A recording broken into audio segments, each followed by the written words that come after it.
Testing 1 2 3. Testing 1 2 3.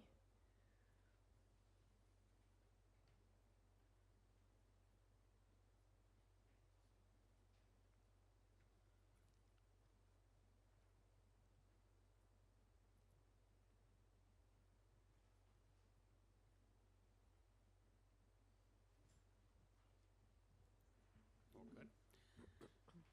Good afternoon. Welcome to the afternoon session of the hearings, the COA hearings. Item number 16 will be the first one this afternoon.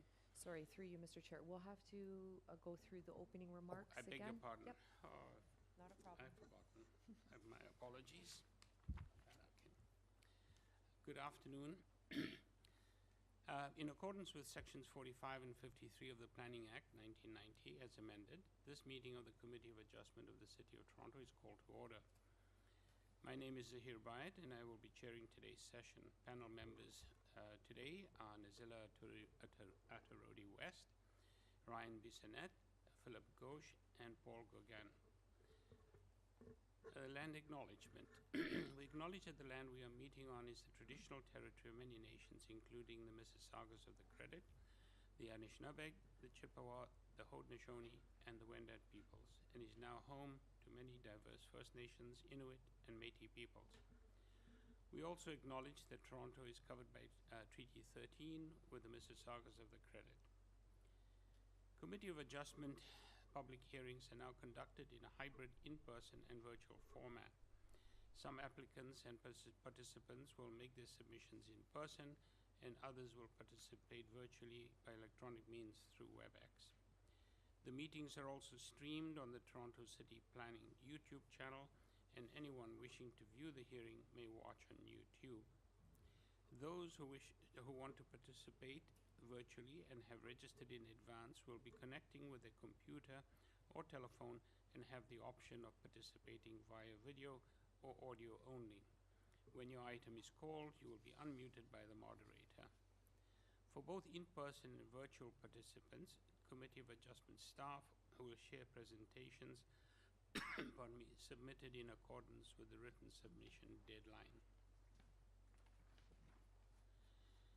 People attending in person today who want to receive a copy of the decision of the committee on an application must fill out a decision request card, and those participating virtually need to submit a written request for a decision by email. If you do not agree with the decision of the committee, you may be able to appeal the decision to the Toronto Local Appeal Body, or in some limited circumstances to the Ontario Land Tribunal. However, the provincial government amended the Planning Act and generally removed rights of third parties to appeal Committee of Adjustment decisions. Only the applicant, the Minister of Municipal Affairs and Housing, specified persons and public bodies are permitted to appeal decisions of the Committee of Adjustment. Appeal instructions are set out at the bottom of the decision of the committee.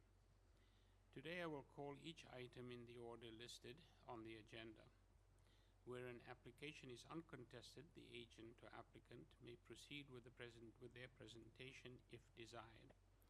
When the committee does not require a presentation, applicants are to advise the chair should they wish to speak to the committee.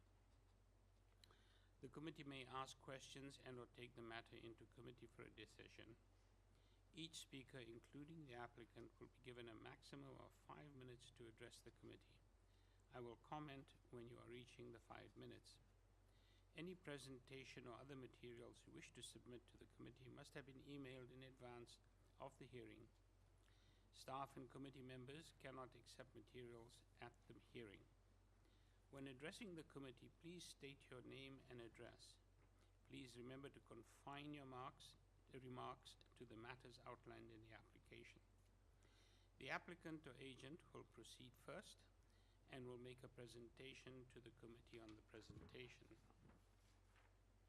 application, I beg your pardon.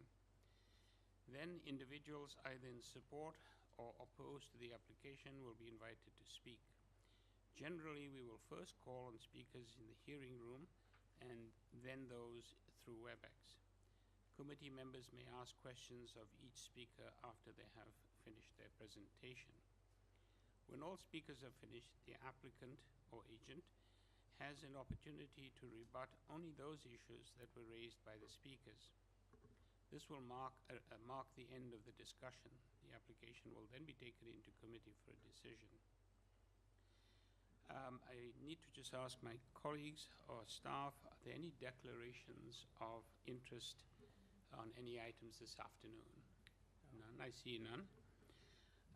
Madam Deputy Secretary to Treasurer, do we have any deferral requests for this afternoon? Through you, Mr. Chair, yes, we do. Item number 20, file number A0913/24TEY.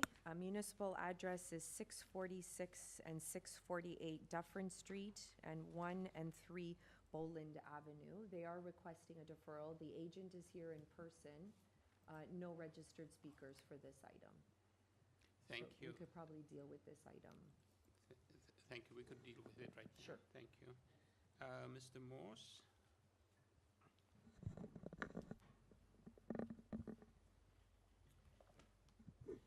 Good State afternoon. your name and address, please, Mr. Morse. Yes, David Morse, 3 Church Street, Suite 200, Thank Toronto, you. Ontario.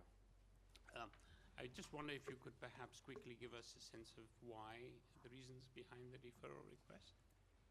Yes, so I'm requesting a deferral to make minor revisions to the proposal, which would slightly change the front building step backs and the gross floor area to reflect the city's new mid-rise guidelines. The reason for this is when we filed the application in October of last year, only the rear transition guidelines had been released, but then on December 5th, the full set of guidelines was released. So we want to take back the proposal and resubmit our plans to reflect the updated mid-rise guidelines, which was really the purpose of the application. Terrific. Thank you. Thank you very much. Colleagues, are there any questions you may have? Seeing none, may I request a motion to defer this application? Mr. Bissonnette? Thank you very much. Thank you. And seconded by Ms. West. Thank you. All those in favor of deferral? Thank you. Thank you. You have your deferral, sir. Thank you.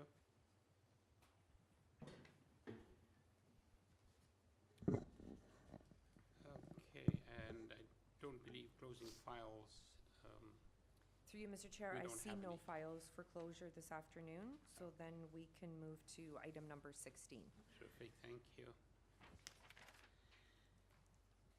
Okay, moving on to item number 16. Number 16, ABC, 295 Oakwood Avenue. The consent that is requested to obtain consent to sever the lot into 2 undersized residential lots and to create an easement right-of-way. Purpose of the application: to construct a new 3-story semi-detached dwelling, a 4-plex, with a rear below-grade patio and an exterior staircase to access each level. The existing ancillary building, the detached garage, will be demolished. The committee had before it the following communication. Pardon me. Copy of the minutes of the December 4th, 2024 public hearing and the material submitted for consideration. Copy of draft plan of survey, copy of plan of survey, site plan, floor plans and elevations. Revised site plan for floor plans and elevations received January 2nd, 2025. Correspondence from Mr. Christian Chen, agent, received January 2nd, 2025. We also have commenting reports from staff reports from Urban Forestry. Through you, Mr. Chair, we do have the agent online, no registered speakers for this item. Thank you. Madam Deputy Secretary Treasurer, are we going to be dealing with all 3 in one go? Thank you very much. Yes. Mr. Chan, are you online? Good afternoon, Mr. Chair. Christian Chan here, registered planner with the Planning Agency, Inc. My address is Suite 138 at 157 Adelaide Street, West Toronto. Thank you very much. Good afternoon. I don't know if we need a presentation. Let me just check with my colleagues to see if anybody has any questions and or require a presentation. I require presentation if it's Thank possible. you. Mr. Chan, I wonder if you could give us a brief presentation. Ms. West has requested that we should like one, please.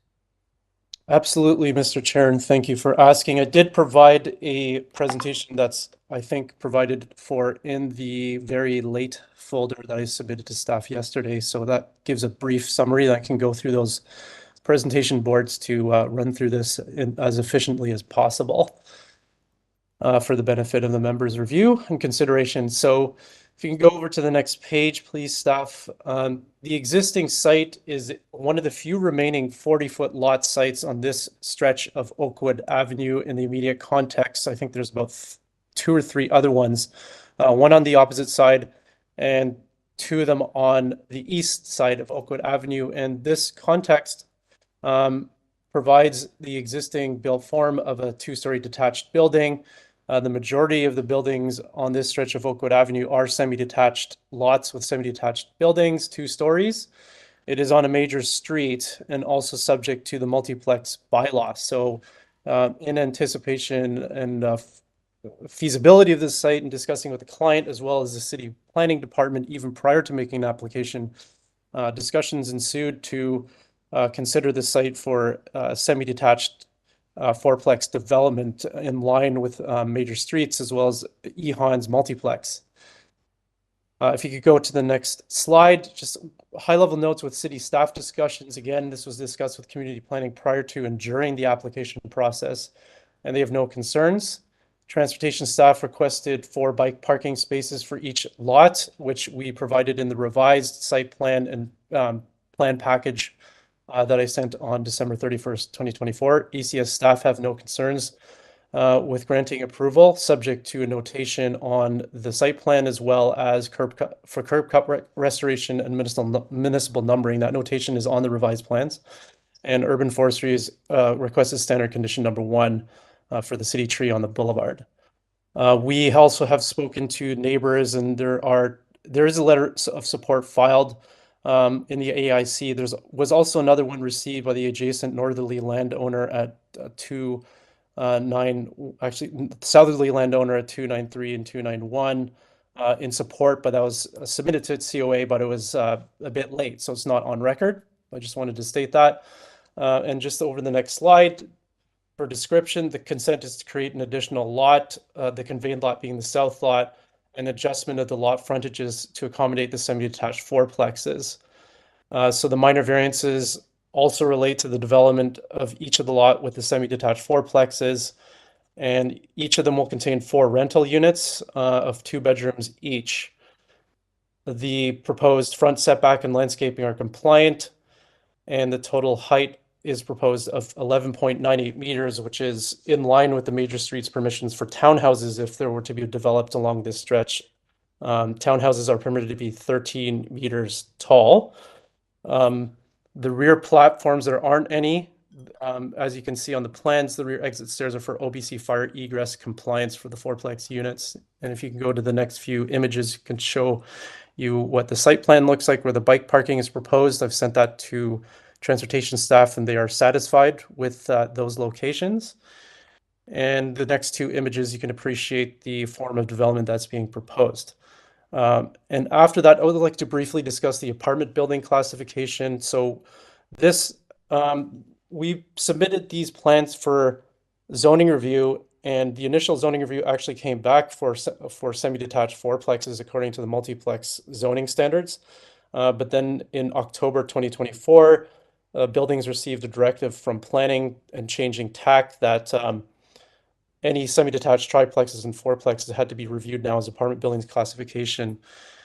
This has also been recognized by City Council, and that Councillor Bradford initiated a motion, PH 16.13 in November 2024 to report back because these determinations is seen as a barrier to achieving the EHAN objectives regarding semi-detached triplexes and fourplexes. If you can go into the next page, showing the lotting pattern. So here, the immediate context is in fact characterized by many semi-detached and detached buildings on reduced lot frontages of 20 feet and less than 20 feet, where the lot frontages are required to be 12 meters. Those 40-foot frontages are clearly in the minority in the immediate context. And you can see here that where the subject site is that the consent does not create lots with frontages and lot areas out of character with the surrounding semi-detached lot fabric on Oakwood Avenue, and is in fact more consistent with the most frequently occurring frontage in the immediate context. I wonder if you could just wrap up quickly, please? Yes, I do have more points on the variances. So, of course, doing 3 applications in 5 minutes is a little bit difficult. Indeed. Some Perhaps you'll have an opportunity Then to some address additional time. them. Yeah. So there are variances, sir, for lot frontage and lot area for a reduction to the 12 meters, but clearly we can see here that's consistent with what the frontages and the lot areas are in the immediate context. For the parking variances, these are related to the apartment building classification. However, being 2 semi-detached fourplexes in form and function, bylaw 89/2022, the parking amendment to the zoning bylaw requires no resident parking. Planning and Transportation Services recognize the scale of the development and do not object to the 0 visitor parking spaces. In terms of height, yes, it's permitted 0.98 meters above the permitted maximum. However, due to the major streets bylaw, the plan context for the site is permitting townhouses up to 4 stories, 13 meters, and even apartment buildings up to 6 stories. The floor space Mr. index. James, sorry to interrupt. We're a little bit over the time limit, so hopefully some Yes. of you may be able to respond if there are any other questions that colleagues have, and you Yes, may be absolutely. able to provide further insight. Thank you very much for that. Let me just see if my colleagues have any other questions. Mr. Ghosh? Mr. Ghosh has a question for you. The minutes from the previous hearing mentioned that it was deferred due to the Canada Post strike, but also for you to indicate the bike parking spaces, which you have, but also to show waste storage bins, which you haven't. Maybe can you just talk through what the and I recognize that I think part of your argument is the enclosed waste variance is only because this is being treated as an apartment building and it shouldn't be. So I take that argument, but I still think it's a lot of units in a tight space, and maybe you can take us through what your waste management plan is going to be for the site. Yes, through you, Mr. Chair. Thank you, Mr. Ghosh. The deferral, yes, was due to the postal strike, and also a note from, I think, Member Reed at the last hearing with regards to the bike parking. So that has now been provided in the rear yard. With respect to the waste management, it is expected that the bins would be placed or stored in the rear yard. There is a degree of hard landscaping that is available in order to place those bins. I wasn't aware that there was an additional waste bin comment provided at that hearing or placed on the minutes because I didn't receive them. But that's certainly something that, should the committee decide to approve the applications, they can require to the satisfaction of Toronto Buildings upon permit submission that areas for waste storage are indicated on the site plan in order to satisfy that concern. Okay, and so I guess with the easement, the idea is for the northern property of the two, the waste bins would be in their hard landscaping, and then using the easement to be taken to the curb on garbage day. That's the idea. Yes, sir, that is correct. And in fact, if we could go over to the draft R plan, a part of the application is to have part 3 to provide that access from the northerly lot. Okay, great, thanks. Thank you. Any other questions or comments? Yes. Ms. West? Yes, through you, Mr. Chair. I understand that on the graphic you show, you're trying to, you have an argument that this lot, proposed lot frontage is actually similar to what is in the neighborhood. We did not receive any lot study or lot area study, And I can only refer to the numbers. When I look at the lot frontage numbers of proposed, for example, for one of application, 5.69 meter versus requirement, minimum requirement 12 meter, to my judgment, it's not minor, same as the lot area, and also the FSI, that it's instead of 0.8, it's now 2 times the area of the lot. So, and also the other variance regarding the 3-story permitted, and now you're proposing 4-story. Is there any, can you explain or provide me more explanation regarding those variances? It's variance number 5, 6 on the first application, and also variance number 9, 10. Yeah, so if I can ask staff to go over to the page 9 of the presentation, showing the lot pattern there. So in order to address that with respect to the lot frontage and the lot areas, what we have here is a map showing the lot dimensions that have the less than 20-foot lot frontages. So this ranges between 6.5 meters to 7.5 meters for a 20-foot lot frontage, or 6 meters for a 20-foot lot frontage in that case. And so in my submission to the committee is that the proposed frontage of the lot is consistent with the prevailing lot frontages that you can see there in green. Those are the 20-foot and less than 20-foot lot frontages in the immediate context, that being on the block immediately, the immediate block where the development lies. So we can see here that the proposed lot frontages are consistent with that. And in fact, a lot frontage of 40 feet or 12 meters is in the minority. And therefore, what is being proposed for lot frontage is actually more consistent with what the existing lotting pattern is, both in terms of lot frontage and lot area. There is a slight difference between the two lots in that the north lot is proposed to be 5.687 meters wide. And that's to shift the development to the north in order to provide a walkway on the south lot, which is a 6.5 meter frontage. With respect to the height, the proposed fourplex building, semi-detached fourplex buildings, if reviewed as a multiplex, would be considered a 3-story building, because there's a difference between the calculation of what a story is for an apartment building and a multiplex. In the official plan and the multiplex official plan amendment, multiplexes of up to 4 stories are permitted. And also the zoning bylaw permits up to 4 stories for multiplexes. However, when reviewed as an apartment building, interestingly, in this zone, has a lower permitted height in stories of 3. So a 4-story multiplex wouldn't require a variance. However, a 4-story apartment building would require a height variance. So a higher order of development in terms of an apartment building, if considered as such, has a lower scale of height that's permitted.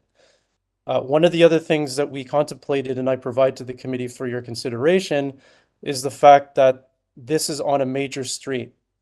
The major street bylaw that council adopted, however, is under appeal to the OLT, does permit 4-story townhouses of 13 meters in height and up to 6-story apartment buildings of 19 meters in height. So City Council has adopted a zoning bylaw amendment that actually contemplates a more intense form of development in this context on a major street. With respect to the FSI variance, that variance is triggered also because of an apartment building's designation or class or determination in terms of the zoning review. Again, if this were considered as multiplexes, in fact, if there wasn't a party wall between these two buildings, then I would have for example, a 0.45 meter side setback between the buildings on each lot. we wouldn't even be talking about the floor space index variance because it doesn't apply if these were to be considered as fourplexes. Yes, the number appears big. However, if this building were not joined by a party wall, the variance for FSI would not be considered because the multiplex bylaw only considers built form in terms of setbacks and height. So my respectful submission to the committee is that that particular variance is among the others meets the four tests to that end. So this is reflective of a scale of development that would be permitted if the multiplex regulations were to apply it.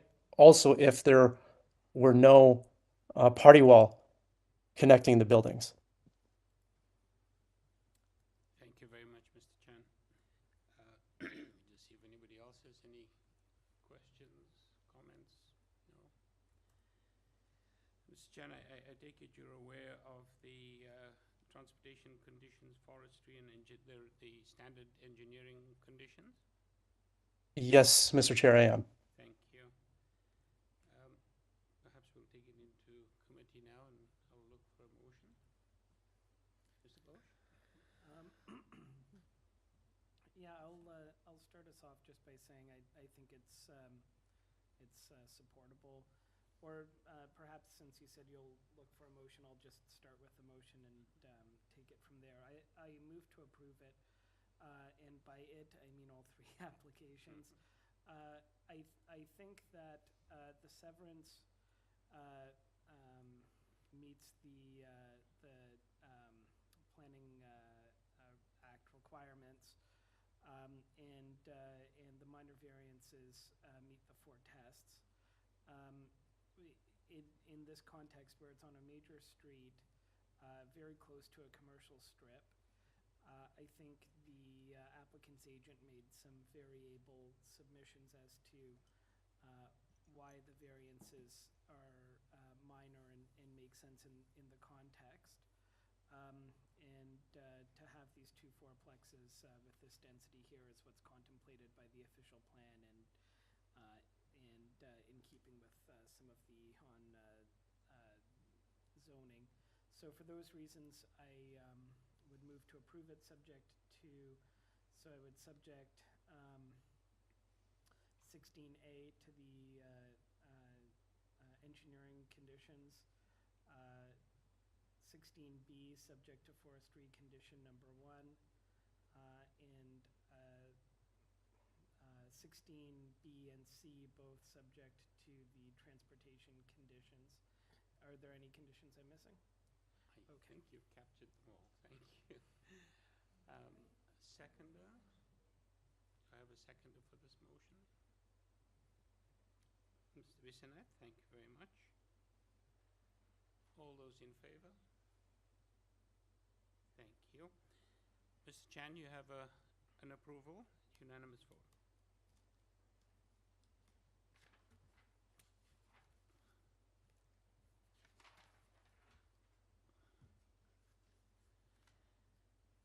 Next item is number 17, 1141 Bloor Street West, 980 Dufferin Street, 90 Croatia Street.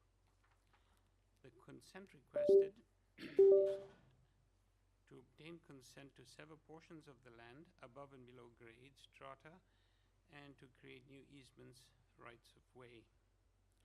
Committee had before it the following communication: copy of the minutes from the December 4th, 2024 public hearing and the materials submitted for consideration. Copy of draft R plan of survey, copy of plan of survey, site plan, floor plans and elevations. Presentation materials from Simon Horner, agent, received December 20th, 2024. We also have commenting reports from heritage planning. It's just heritage planning, that's the only one that we have. And I'll look to the agent. Sorry, David Sharazenko. Are you online or present? Are you present? Thank you. Did I pronounce your name correctly or incorrectly? Very, very well. Thank you, Chair. Thank you.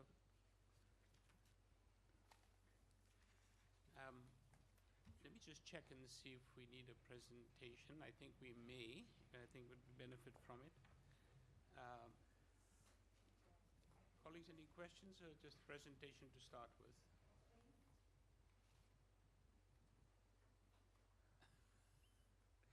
Okay, minor earthquake, nothing to worry about.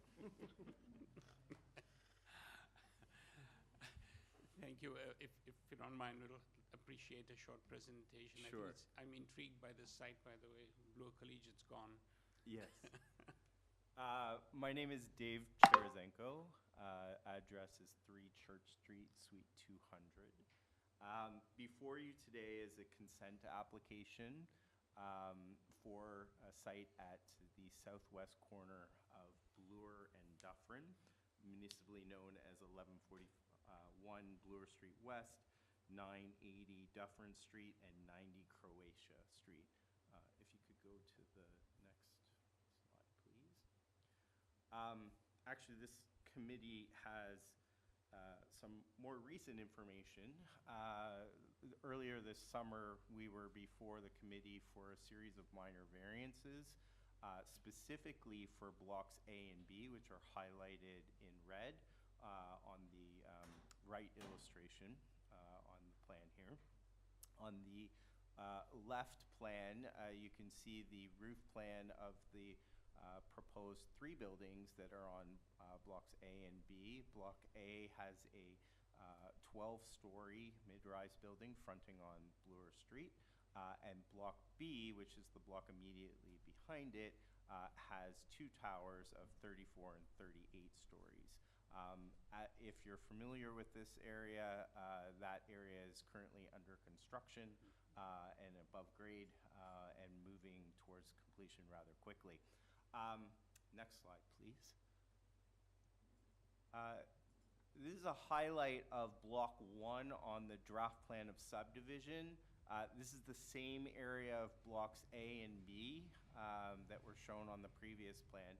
As you can see on the draft plan of subdivision, the entirety of Block 1 was considered as a single development block, despite the fact that there are multiple developments within it.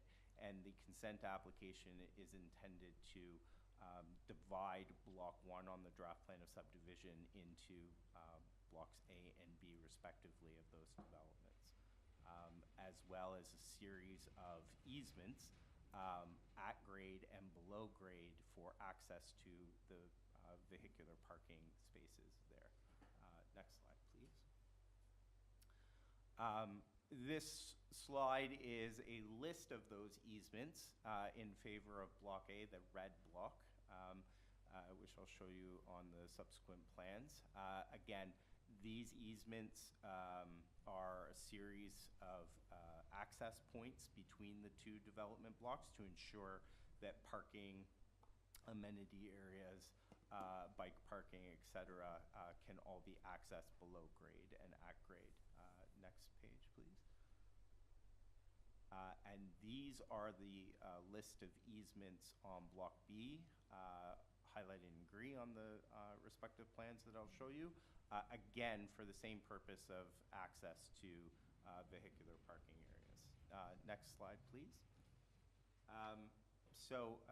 Very Christmas colored, but red is Block A, which I showed you on the original development plan, and the green block is Block B, and the areas that are in a lighter shade of green or red are the areas subject to those easements for access. This is the elevation at grade, or at 111.5 meters above sea level. Next slide, please. And as you can see, now we're moving to the P1 level, or 106.75 meters. And you can see that those red and green areas change slightly. They are respecting vehicular parking areas required for each of those developments under the approved zoning bylaw. And then finally, next slide. This is the P2 level, or at elevation 103. And again, you can see the majority of the green are the areas for parking associated with building, or Block B, which are the two 34 and 38-story buildings. And then the red areas are the areas for parking and access to amenities and storage areas for Block A. That should be it. Thank you very much. Yeah, and in total, it's my opinion that the consent application is appropriate and has regard for subsection 5124 of the Planning Act. Perfect timing, thank you, despite the rumbling. Just see if any questions for you. Colleagues, any questions at all? It looks like we don't have any questions, but I must admit, when I was looking at the application, I was wondering what happened to Bloor Collegiate, and of course I did a little bit of searching and discovered what transpired. A lot of the old alumni are going to be wandering around trying to find the old school at some point. It's just to the west on Croatia. Yeah. Yeah. Thank you. If there are no questions, I wonder if we could take it into committee, folks, and look for a motion. Sure, Ms. Ghosh? I'll bring us into a motion to approve it. The first time I saw one of these stratified easement applications, I was a little confounded, but this is a pretty straightforward one as far as they go, and makes sense to enable the completion phases of this project. And I'm satisfied that it meets the Planning Act considerations, and so for those reasons, I would move to approve it. Are there any conditions? None that I'm aware of. Yeah, so a move to approve it without condition. Thank you. Standard engineering conditions? That's right. Through you, Mr. Chair, there's going to be standard consent conditions. And I believe community planning also had conditions. Okay. So this is in the deferred package. Okay. That's Yeah. fine. Oh, yes, I see, planning. That's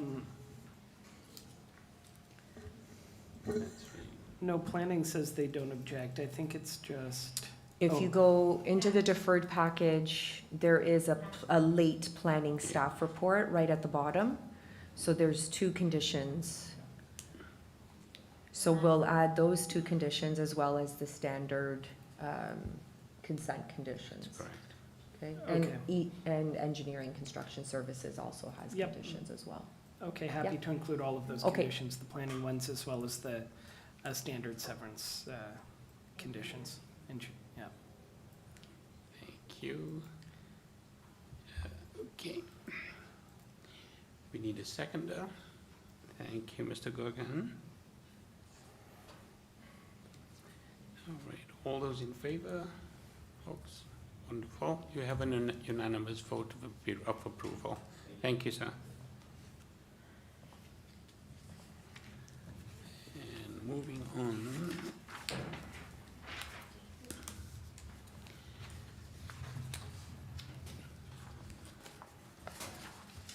Moving on to number 18, 374 Winnett Avenue. Purpose of the application to alter the existing one-story detached dwelling by constructing an integral garage, complete second and third story additions, a rear and partially cantilevered side, north side, three-story addition, a covered front porch with stairs. The existing front porch will be demolished. A rear ground floor covered deck with stairs, a rear third-story balcony, and a rear basement walkout with a patio. The committee had before it the following communications. Copy of the minutes from December the 4th, 2024 public hearing, and the materials submitted for consideration. A copy of plan of survey, site plan, floor plans, and elevations. Agent is Joe Dome.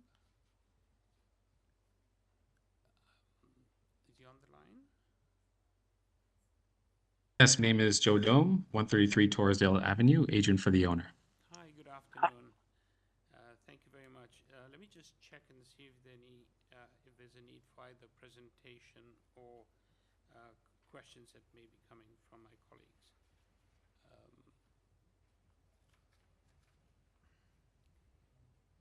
No questions?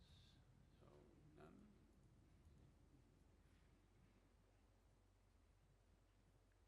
Everybody's happy. That's good.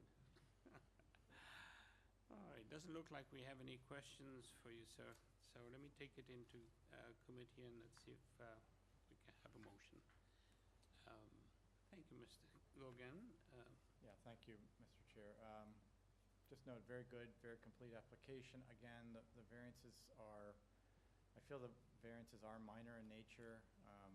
They do seem to be matching within some of the existing context of the neighborhood.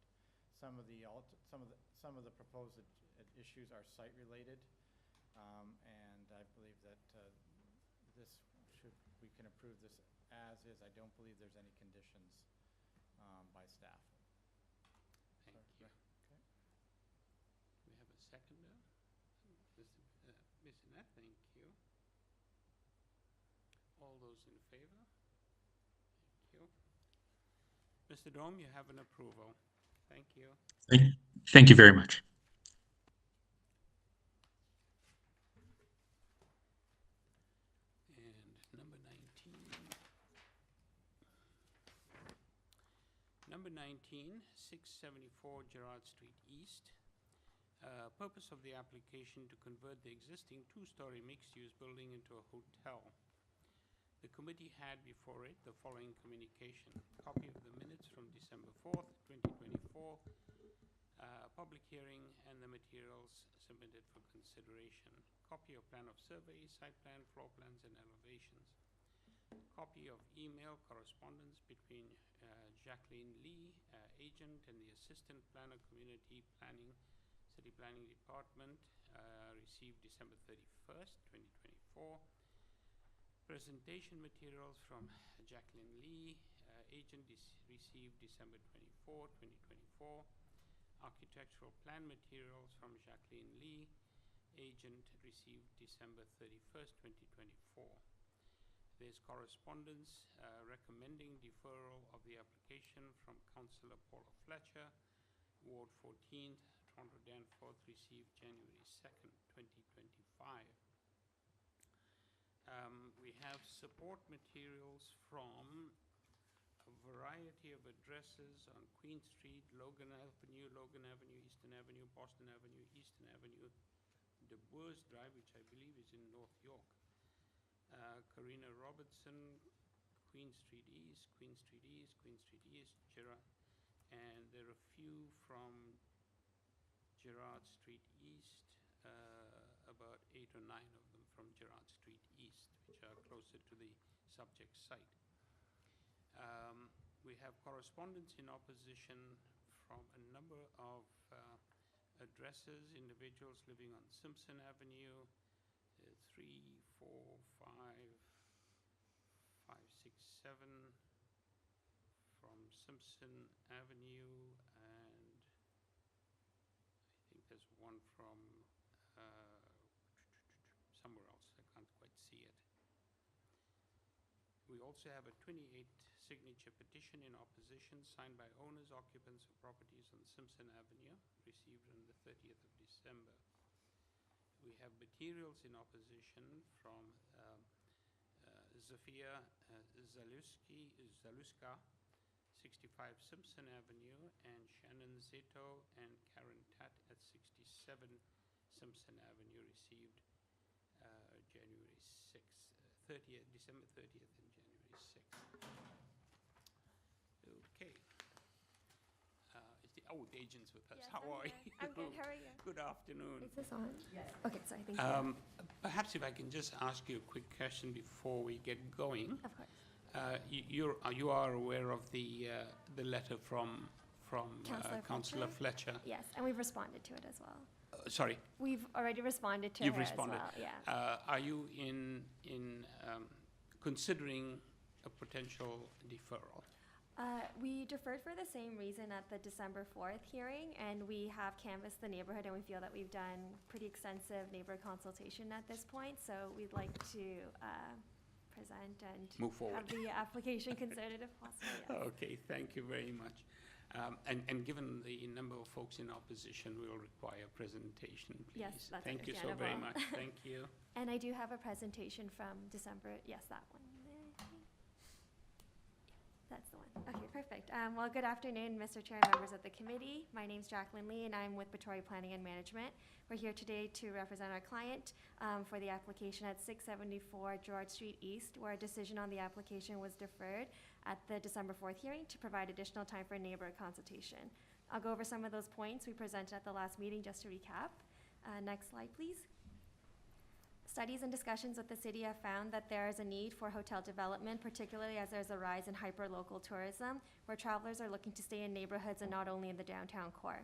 Recent hotel developments have been largely focused in the luxury and upper upscale markets, and there's a need for mid-range hotels, especially those designed to accommodate families. Next slide, please.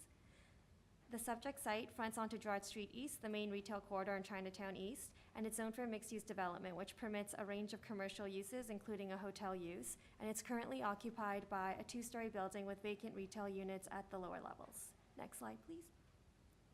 The East Chinatown district is smaller compared to the main downtown Chinatown at Spadina and Dundas, but has sustained a commercial presence since the 1970s. Next slide, please. The area is well supported by transit and active transportation infrastructure, including bike lanes and frequent transit service. The site itself is less than a minute walk to a TTC stop that's serviced by streetcar routes traveling west to Dundas West Station, Ronsons-Vales, Queen West, and High Park, all of which pass through the downtown. And streetcars traveling east provide connection to Leslieville, Little India, and the Upper Beaches. Next slide, please. The future Gerrard Carlot Ontario Line station is also located approximately 550 meters to the east, which is anticipated to bring in a new transit-oriented community to provide a more robust amenity scheme for residents and visitors. This major redevelopment is foreseen to attract new investment to the local area and reinforce the mixed-use land use designation. Next slide, please. The site is also within a ward where there are only 4 hotel properties operating. The vast majority of short-term rental units, and particularly family-size units, are supplied through services such as Airbnb and Vrbo and neighborhoods designations, which is intended for long-term residential occupancy. Next slide, please. The application before the committee today is to permit variances to facilitate the conversion of an existing 2-story mixed-use building into a boutique hotel containing units of varying types and sizes. Several variances are required to permit the legally non-conforming building to continue to exist, and additional variances are requested to improve the conditions to allow for appropriate privacy mitigation and the construction of window wells. As you can see from a site plan perspective, the new light wells are pretty much the only changes, and everything else remains unchanged. Next slide, please. The front elevation also remains largely unchanged, with the exception of removing empty signboards. Next slide, please.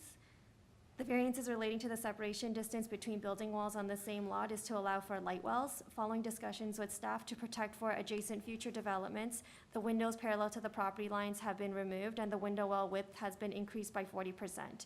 Appropriate materials and screening will also be considered to maintain privacy for hotel guests as well as the adjacent properties, while providing for natural light to continue to filter through the units. Next slide, please. The image to the left shows the existing condition at the rear of the site on the 2nd floor. And since the property is built to the property line, the zoning bylaw requirement for a fence at grade is ineffective in mitigating privacy concerns. As such, the fencing requirement is addressed at the 2nd floor rear terrace to protect for both the privacy of suites with terrace access and the rear neighbors.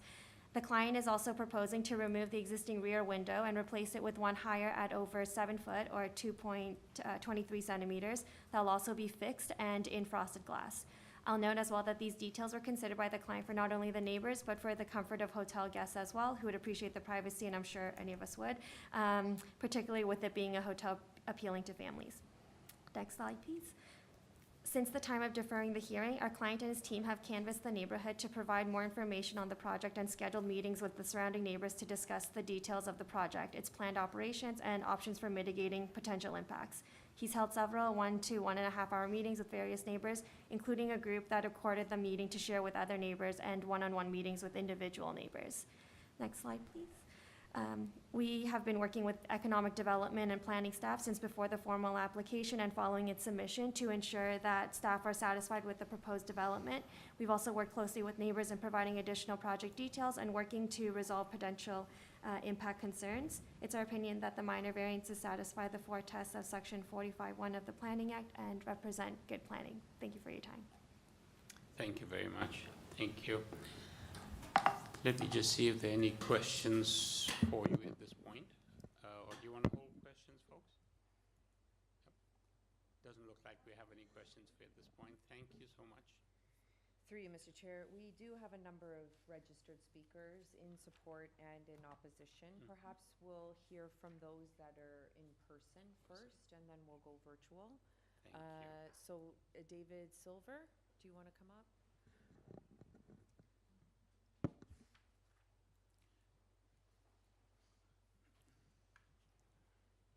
Good afternoon. Good afternoon. I wonder if you could please just state your name and address for the record, please. David Silver at 672 Gerrard Street East. Thank you. You're welcome. And you have 5 minutes. Thank you.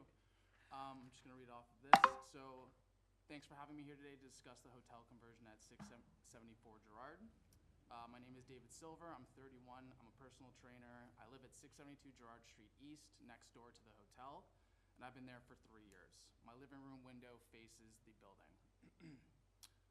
There's been a lot of technical discussions today, which I don't know too much about, but I am here to speak about my experience living next to the property. 674 Gerrard is an awful building. It's ugly and has been vacant since I moved in. There's always homeless people trying to live on the steps, and it has been getting worse because a lot of buildings in the area have become vacant recently.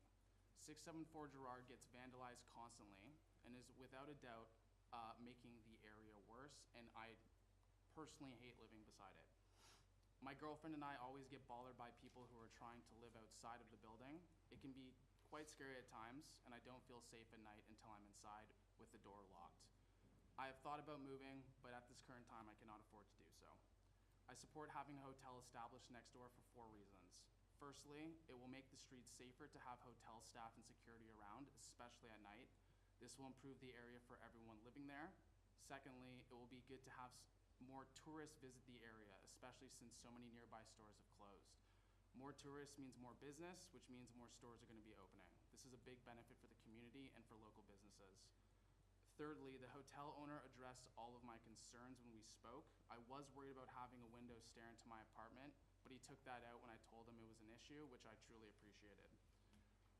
And fourth, there's a lot of Airbnbs on the street currently. I do see people coming and going all the time, and I don't believe we can build a community if so many homes are Airbnbs. Visitors should stay in hotels and apartments, should be for long-term renters like myself, especially so that rent doesn't keep increasing. Having a dedicated hotel in our neighborhood will help with a lot of these issues.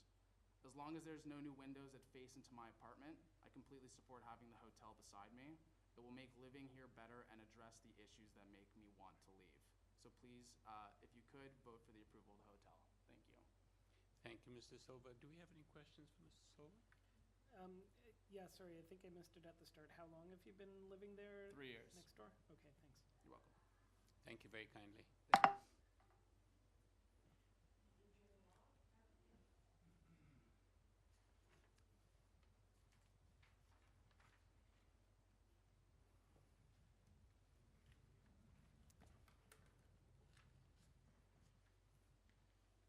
Good afternoon.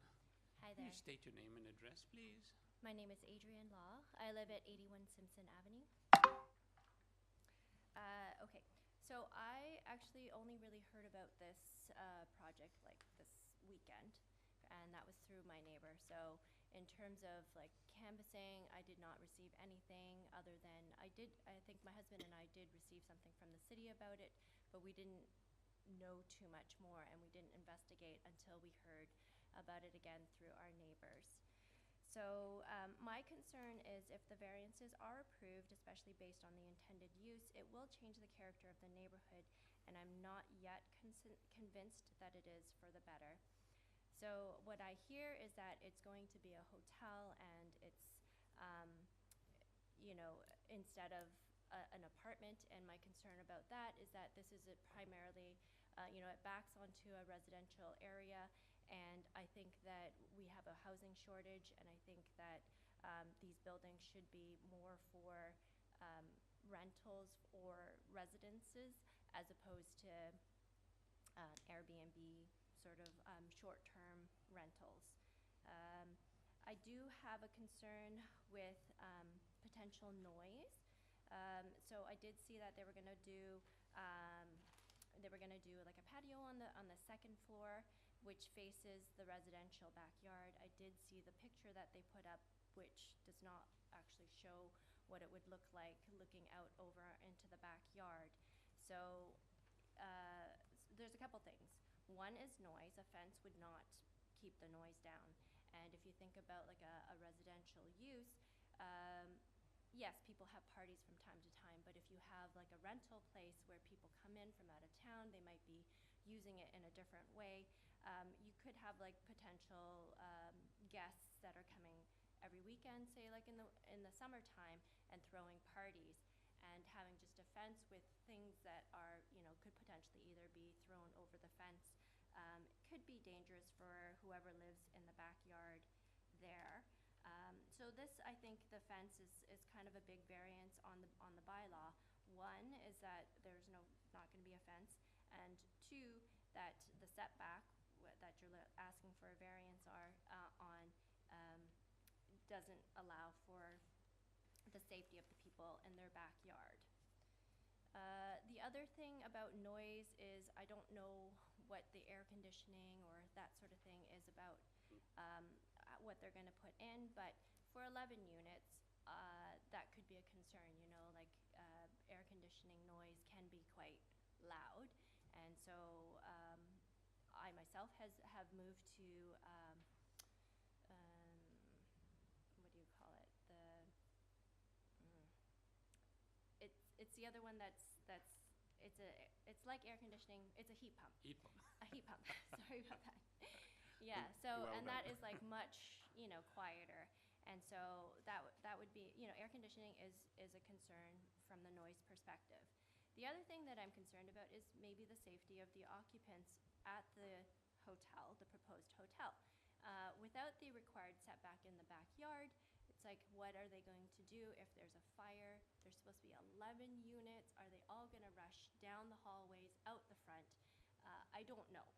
It's like if there's no way for them to exit from the sides or the back, it's concerning. And all of them have like kitchen units as well, so kitchen fires are a potential. Okay, softscaping. Softscaping is not about beautification, but it's a chance to do more, especially in this day and age with climate change.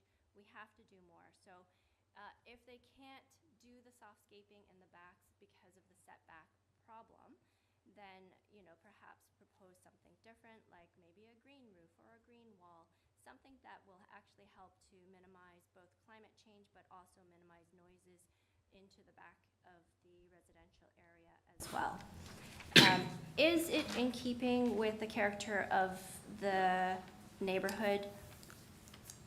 It's a residential area Ms. that Law, is. just we've Yep. got 30 seconds. Thank Got you. it. I'm nearly there. Thank you.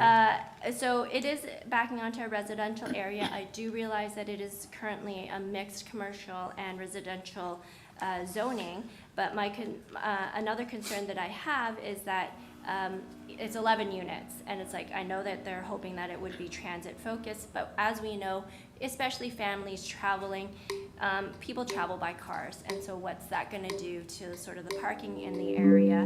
Will they require extra parking, and that would put more pressure on the neighborhood as well?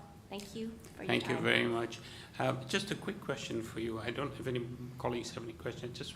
I think I missed your address. 81 81. Simpson Avenue. I'm Okay, just so a you're little not bit directly east of but I'm on that block. on the block. Thank you very much. Colleagues, anybody for a question? No? Thank you very much. Looks like we've got, thank you. Thank you. Is there anyone else here in person? Okay.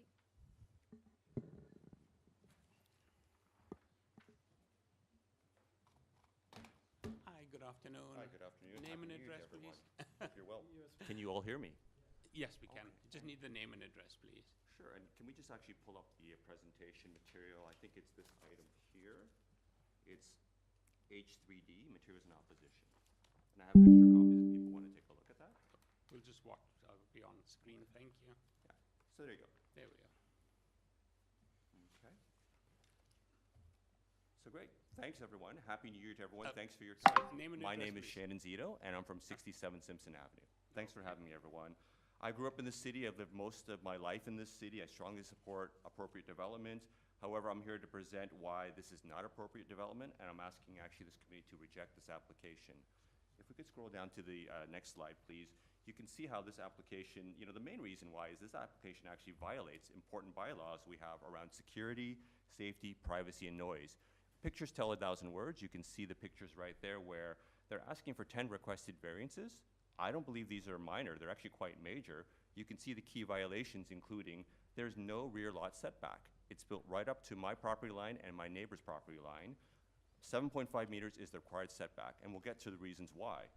There are main walls constructed at 0 meters instead of the required 5.5 meters. There's an absence of a mandatory fence to separate the lot from other neighbors. There's a lack of the 1.5 meter landscaping strip.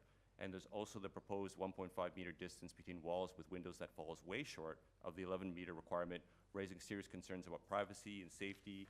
And obviously around safety, without a proper setback, with 9 to 11 kitchen units, and there will be kitchens in these units, the risks of fire hazards significantly increases, especially as you have more traffic and more people coming in. If there was a fire, how would people be able to get out? They're gonna rush through the front door. What if the fire and smoke is at the front, right? So with no proper 7.5 meter setback, that means no additional fire exits, no adequate space for people to get out safely. This is a serious safety risk and liability issue for everyone, including the city. Obviously, with no proper setback, there's no buffer for noise.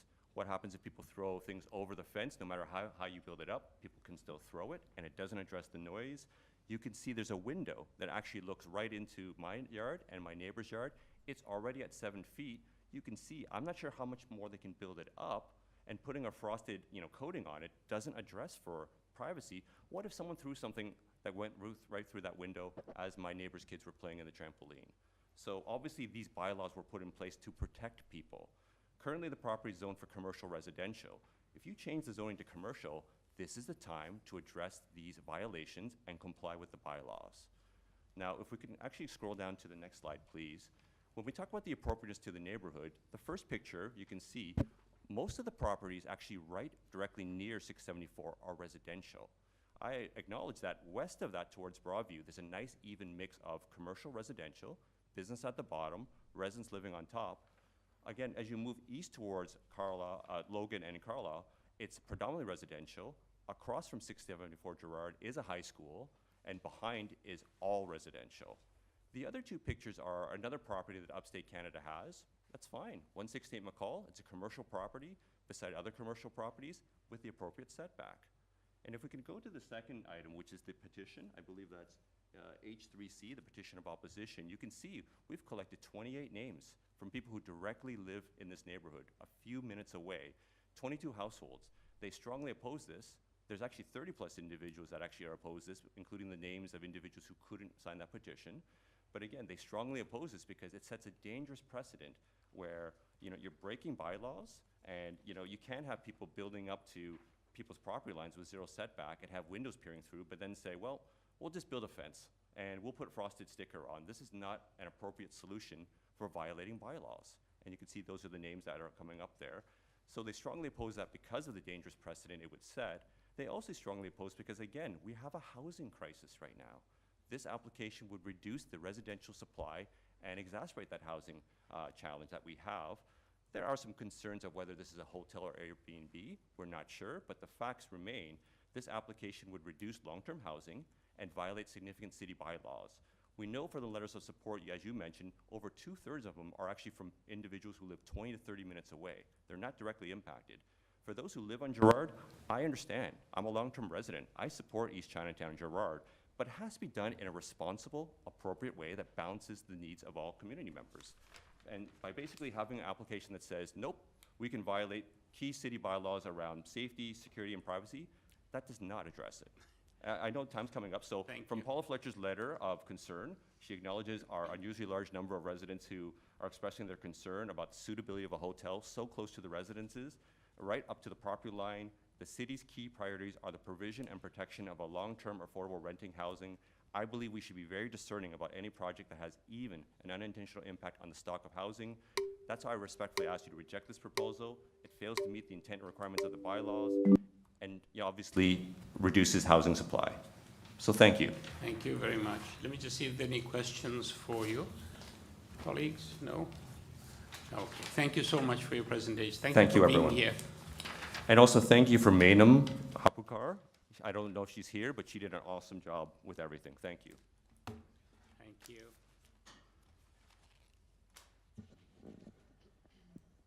Is there anyone else here in person that wishes to speak to this item?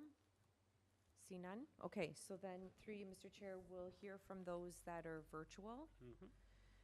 So we'll begin with the owner at 111 Boston Avenue.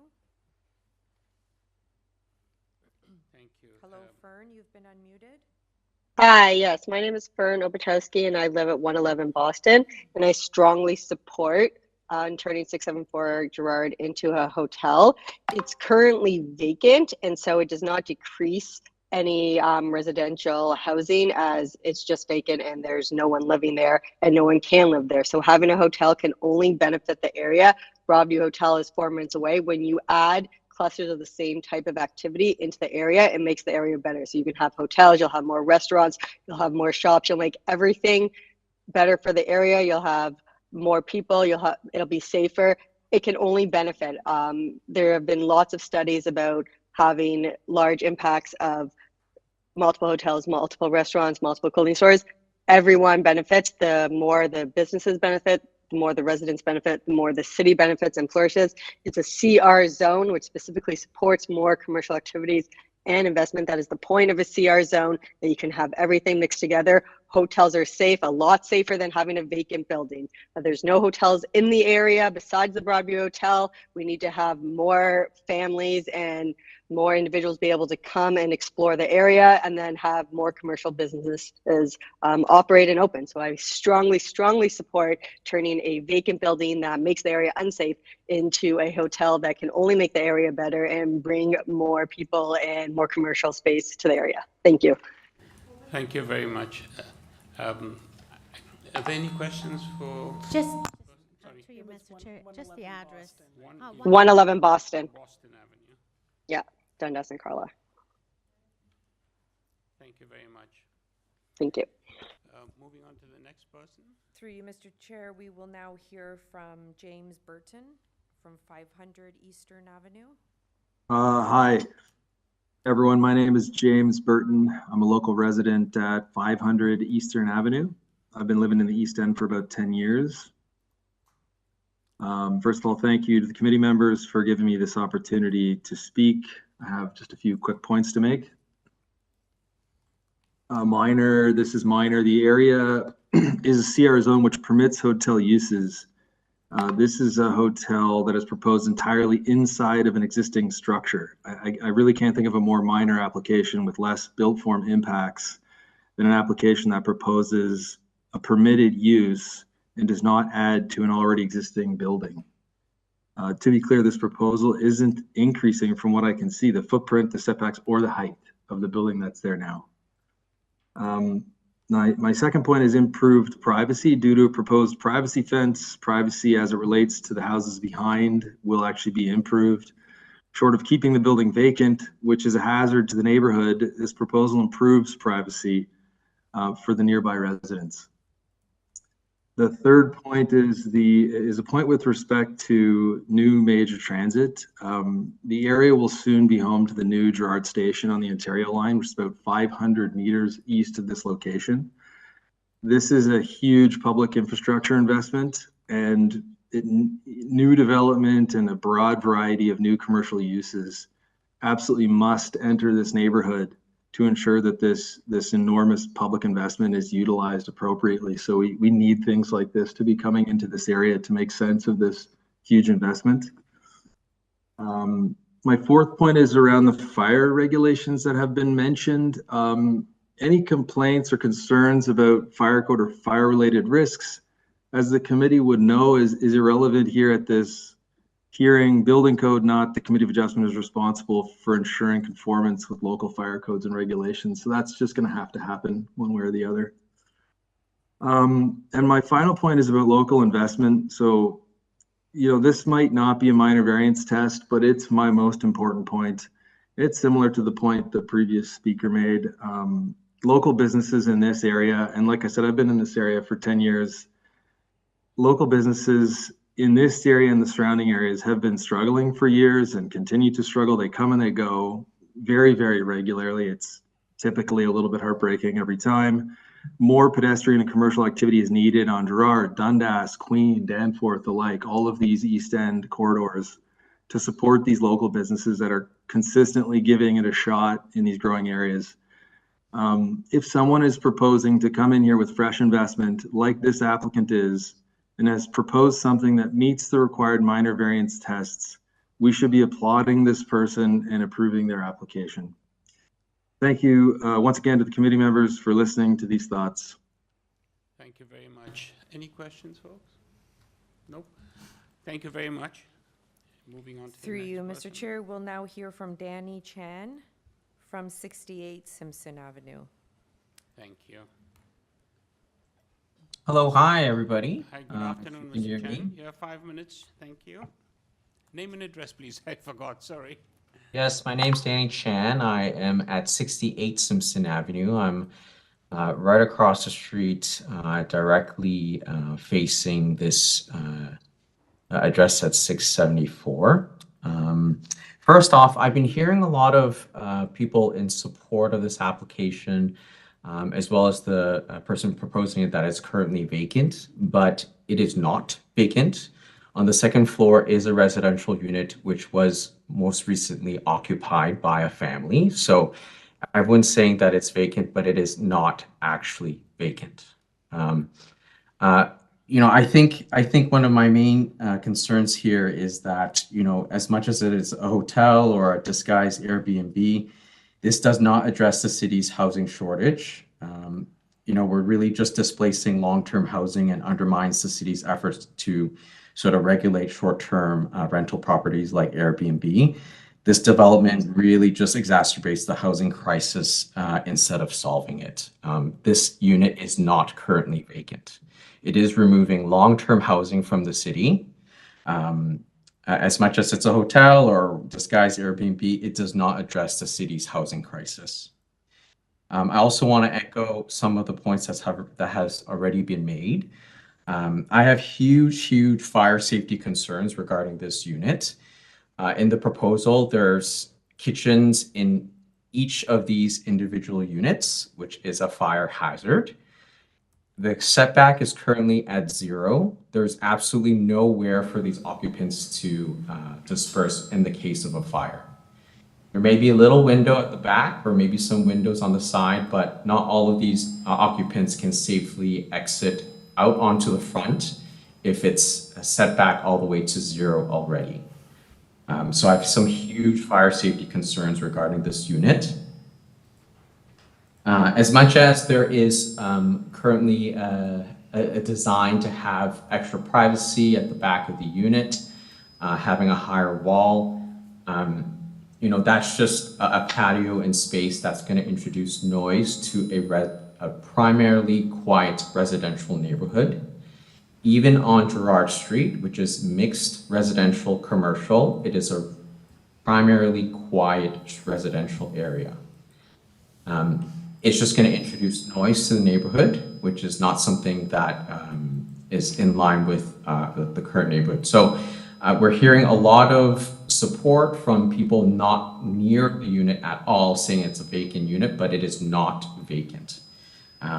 So I just want to summarize is, you know, we're really removing long-term housing. It does not address the city's housing crisis. I have huge fire safety concerns regarding this unit because the setback is already at 0. There's no place for occupants to expel properly. And primarily, it introduces noise to neighborhood that's primarily a quiet residential area. So I'm strongly opposed to this application. And I thank you again for everybody's time and listening to my concerns. Thank you very much, Mr. Chan. Any questions for Mr. Chan? Just hold on a second, Mr. Chan. Mr. Ghosh? Not so much a question, but maybe just a comment, since I believe we have some other speakers, that the previous speaker was correct when they said that fire safety is not really something that we would consider. It's something that will be considered through the building permit process. Any development has to follow the building code. So maybe just for future speakers to address other impacts, which are the impacts that we would consider and not fire safety impacts. Thank you very much, Mr. Ghosh. Well noted. Thank you kindly. Do we have a next speaker? Yes, through you, Mr. Chair, we'll hear from the owner at 65 Simpson Avenue. Hello, can everyone hear me? Yes, we can. Ms. Alowska? Hey, good afternoon, committee members. Yes? Hi, good afternoon. Yes? Could we just get your full name and address, please? Sure thing. So my name is Zofia Zalewska, and I reside at 65 Simpson with my husband and 2 children, aged 2 and 5, so we're directly impacted. We share the property line with 674. So I'm here to express my strong objection to the 674 Gerrard Street East application and to focus on the critical issue of understanding these variances as minor. They're not. Specifically, I'd like to speak to items 5, 7, 8, and 9 in the letter of notice. So the applicant is requesting the city to permit the 0-meter setback. If someone could please pull up the images that I put up, it was, I think, 19H3D. For the images, it'll just help kind of illustrate what I'm speaking to. But basically, in the 10 years of living here, we've never had concerns of sharing the property line with our mixed commercial neighbors. We use our yard regularly. You know, like, we feel comfortable back there to have, like, comfortable enough to have pitched a trampoline for our kids. Again, it is not vacant. The family is lovely. They have a dog that stares off the raccoon at sundown. Like, it's great. Rezoning 674 to allow a hotel with 9 to 11 units with kitchens. I mean, you say not to mention the fire issue, but I feel like at this stage it should at least be acknowledged to a certain extent. This is right in our backyard, and I just feel it's being dismissed too quickly. And it would also disrupt our built environment and quality of life, of course. So as you can see in the images, 674's balcony looks directly into our backyard, as well as the first and second levels of our home. And of course, the balcony also has sight lines into our neighbors' homes and yards. While the proposed fence might alleviate some privacy concerns, noise and safety and littering are still major issues. And of course, there's no guarantee that guests would attempt to look over the fence, etc. Items 7 and 8 demonstrates that the applicant does not understand the 0 setback as major. The applicant will not provide a fence along the portion of the lot line, and the applicant will not, because they cannot, provide, soft landscaping of 1.5 meters in width. By not taking items 7 and 8 seriously, the application does not consider the major issues of privacy and safety and does not conform with official plan policies for spec neighborhoods. Number 9 is yet another major request by the applicant. So this has been discussed. The window issue is currently at 1.5 meters from the ground. Rezoning the property to accommodate a hotel with a window that is in a residential backyard raises issues of, again, privacy and safety. To have a window placed there is unsafe for both properties. Putting privacy film will not mitigate these concerns. This will be what we've been on Simpson now for 10 years. We basically moved here, and a lot of our neighbors know this because my husband's, love of Hanoi's pho. It's delicious soup. That is why we came here. 5 of those years we rented, and then we managed to purchase and make a home, knowing and full-heartedly accepting that we would share our backyard with mixed commercial properties. And we had faith that bylaws would protect us should any rezoning occur. And that these bylaws would also protect the very unique characteristics that come from sharing mixed commercial spaces with residential ones. And so, like, we love it here. We love our neighbors, including our Gerrard Street neighbors. While there was inadequate notice about the hearing due to the postal strike, we still managed to speak to nearby residences about the appropriateness of a hotel on 674 Gerrard. Everyone would like to see Gerrard enriched and developed. That just goes without saying. But with active frontages, with vibrant commercial uses, not inaccessible hotel units. And then, looking at the plan and recognizing that the applicant considers these variances to be minor, I mean, the neighborhood is skeptical of the operation, like that calling it a hotel allows for fewer variances and as a result allows for short-term rentals. This is how the community is seeing proposals.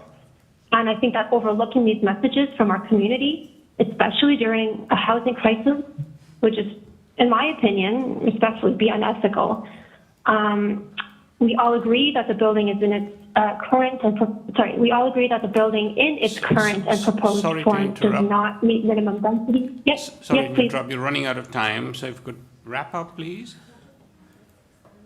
Sure. I'll just go straight in summary, as the neighbor adjacent to the application, I strongly but respectfully request that the committee reject the proposal as it would adversely impact my property and quality of life, as well as the short and long-term development of our unique community.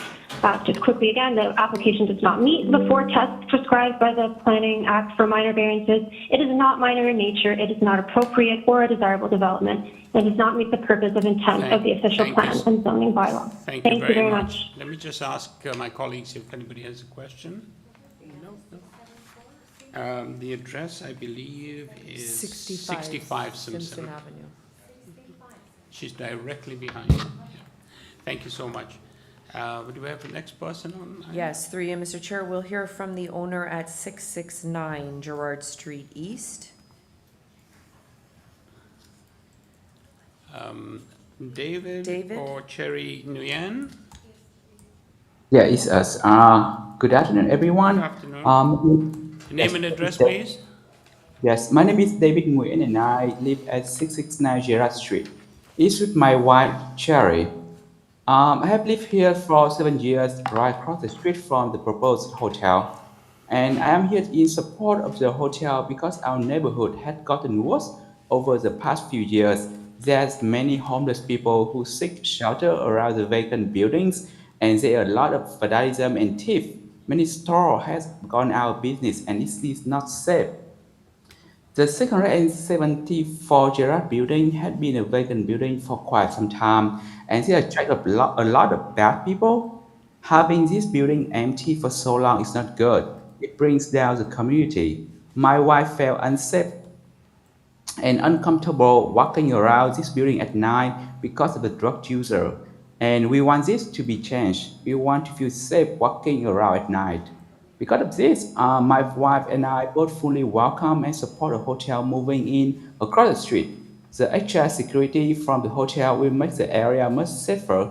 It will be a big improvement compared to the current vacant building, and will make the area better.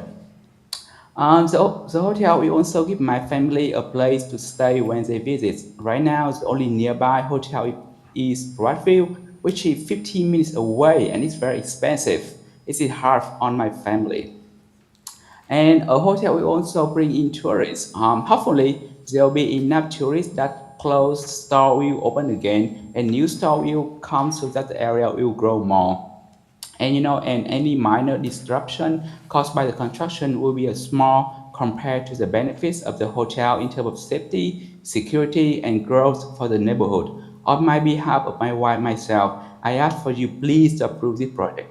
Thank you so much. Thank you very, very much. Thank you. Any questions, folks? No. Thank Through you. you, Mr. Chair. Just before we move to the next speaker, for all those that are listening, I wonder if you might just be so cognizant of focusing on the variances that are requested and not repeat a lot of the comments that have already been made. I don't know if it advances your argument if you're repeating the same thing. So just keep that in mind, please. Thank you. Okay, through you, Mr. Chair, then we'll hear from the owner at 610 Gerrard Street East. Ken, you've been unmuted. Mr. Kang?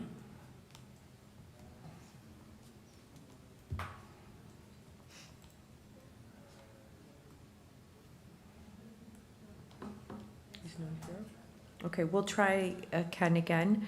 The owner at 647 Gerrard Street, Tamara Sutherland. Okay, she's not online. Okay, so then we'll move on to the owner at 226 Nairn Avenue, Carolina. Hi there. Hey. Good afternoon, Ms. Gabriel. I wonder if you could state your name and address, please, for the record. Carol Gabriel, and the address is 226 Nairn. Thank you. And I'm here as a member of the public, primarily because while I now live in Ward 9, for 3 years I did live at 1038 Dundas, which is at the corner of Dundas and West. And I still have a lot of friends, family in the area, so I'm there often. I take Mr. Speaker's comments well, not to sort of elaborate on some of the other more personal issues about the vacancies, the feeling of being unsafe, and why Gerrard would benefit from this investment. So I guess I will take it in this direction. I believe that the committee has a duty to protect against NIMBY arguments that prevent investments of this type to come to the neighborhood. We'll recall that Jilly's Strip Club operated for decades out of 106 Broadview. And then in 2014, a developer came by, and now we fondly refer to it as the Broadview Hotel, a jewel of the neighborhood. So investment is something that everyone benefits from. And when it comes to this particular building, that a hotel is being proposed within the existing footprint, not a single change. The window that is bothering everybody, it's been there for 40 years. The fact that it's commercial residential use, that's not changing. The fact that it's within 500 meters of the new subway station, that's deserving of commercial rather than residential use. I also think it's important for the committee to know that the unit in the building is actually not vacant. The owner who sold the building lived there. The building is no longer under his ownership, and his family is no longer living there either. So this is in fact a vacant unit. And the last thing I'll point out is that as a city, we are trying to position ourselves as a global destination, a place where people can come from all over the world, not least of which is our grotesque $380 million commitment to host the FIFA World Cup. I don't know how the City of Toronto is pouring investment like that into hosting world events and not having hotels dispersed throughout the city. So I think Ward 14 is deserving of this project. I think this committee should approve this project because it's not in any violation of the bylaws. It's not even a rezoning application. And it would be a mistake to penalize investors and business people who are looking to improve our communities for the sake of what is effectively NIMBY arguments. Thank you. Thank you very much. Let me just see if there are any questions. Nope, no questions. Thank you very much. Through you, Mr. Chair, we're going to go back to Ken Can. Hello, Ken? Yes, can you hear me? Yes. Hi, good afternoon, Mr. Kang. Could you state your name and address, please? Good afternoon. Ken Michael Kang, 610 Gerrard Street East. I understand that your decision in this meeting today is based on the 4 tests of good planning. I am certainly not an expert in the area, but here's my perspective. The proposed hotel is not going to change the existing footprint of the building at all. It will remain the exact same building as it is today at the front and at the back with no new windows and no new doors. The neighbors in the back will not be impacted negatively compared to the status quo that is there today. In fact, they'll be better off as they will have better window and fence privacy with the proposed changes from the new owner. If I lived behind 674 Gerrard, I would welcome the improvement. The existing building condition is much worse. Of the minor variances being proposed, almost all of them are related to the existing legal non-conforming status of the building. Rules change over the years, and a building that was once legal and conforming, can be non-conforming at no fault to its own. They should not prevent development, particularly as buildings in Toronto are old and have this issue. There are only 2 variances directly related to the hotel proposal. They are both regarding the light wells on the east and west of the building. Since those light wells don't have any windows peering outward towards adjacent properties, there is no privacy concern and there is no impact on neighbors. Overall, these variances related to the insertion of light wells is very minor. From the zoning perspective, this area is zoned commercial residential, meaning that commercial activity is encouraged, especially along the street front. A hotel is an acceptable use within the existing zoning. The hotel proposal also nicely fits into the character of the street, as there is no other hotels in the area. This hotel will benefit residents and businesses alike, which is a good thing. The overwhelming majority of residents of Gerrard Street want this hotel approved. It is my belief that it's in the best interest of the community. I hope you consider my statement, allow us to move forward. Thank you. Thank you very much. Are there any questions for the speaker, folks? No, none? We'll move on then. Through you, Next person. Mr. Chair, we'll hear from Ryan Tran at 635 Gerrard Street. Thank you. Mr. Tran? Hi, committee. Thank you for having me today. I'm Ryan Tran. I've been living on the street for 8 years at 635 Gerrard Street East. Mr. Tran, could you just repeat your name and the address, please? Yes. So it's Ryan Tran, and I live at 635 Gerrard Street East. Thank you. And I also work, and I'm part owner at the salon across the street from the subject property. So I don't want to repeat a lot of the points that have already been said multiple times from people in support of this application, but I just want to quickly run through a high level what's going on the street with fellow business owners in the area, and I guess you could see my pain through and see their pain through our expressions right now. So across the street, just to let you know, it is vacant, the main floor and the second floor. The owners are currently living on the 3rd floor right now, and they will be vacating once the property transacts. So the building will be completely vacant. The neighbors on the rear of Simpson Avenue are only really affected by that cinder block wall that the one previous speaker said that she was living there for 10 years. So that wall's been there substantially longer than she's been living there. So she was well aware of this, and I spoke to the owner at 674 Gerrard. They're putting a fixed window, putting a film over it, and putting a massive privacy fence at the back that you will not be able to see over, and it's 7 feet tall. So, I mean, right now it's open and people can lean over, throw something down, pots could fall off, the wind could blow a chair over the rail currently.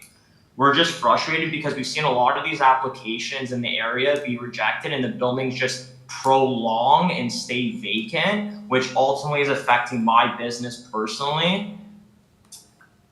So that's pretty much my opinion. I just want to make it aware that the building right now has a huge homeless presence on the steps, and it's just not good for, you know, residential as I live here and I work in the area. That is all for today. Thank you for your time. Thank you very much. Take care. Any questions? No? No questions. We can move on to the next person, please. Through you, Mr. Chair, we'll hear from the owner at 63 Simpson Avenue, Eva.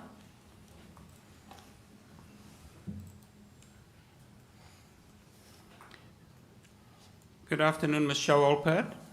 Are you there?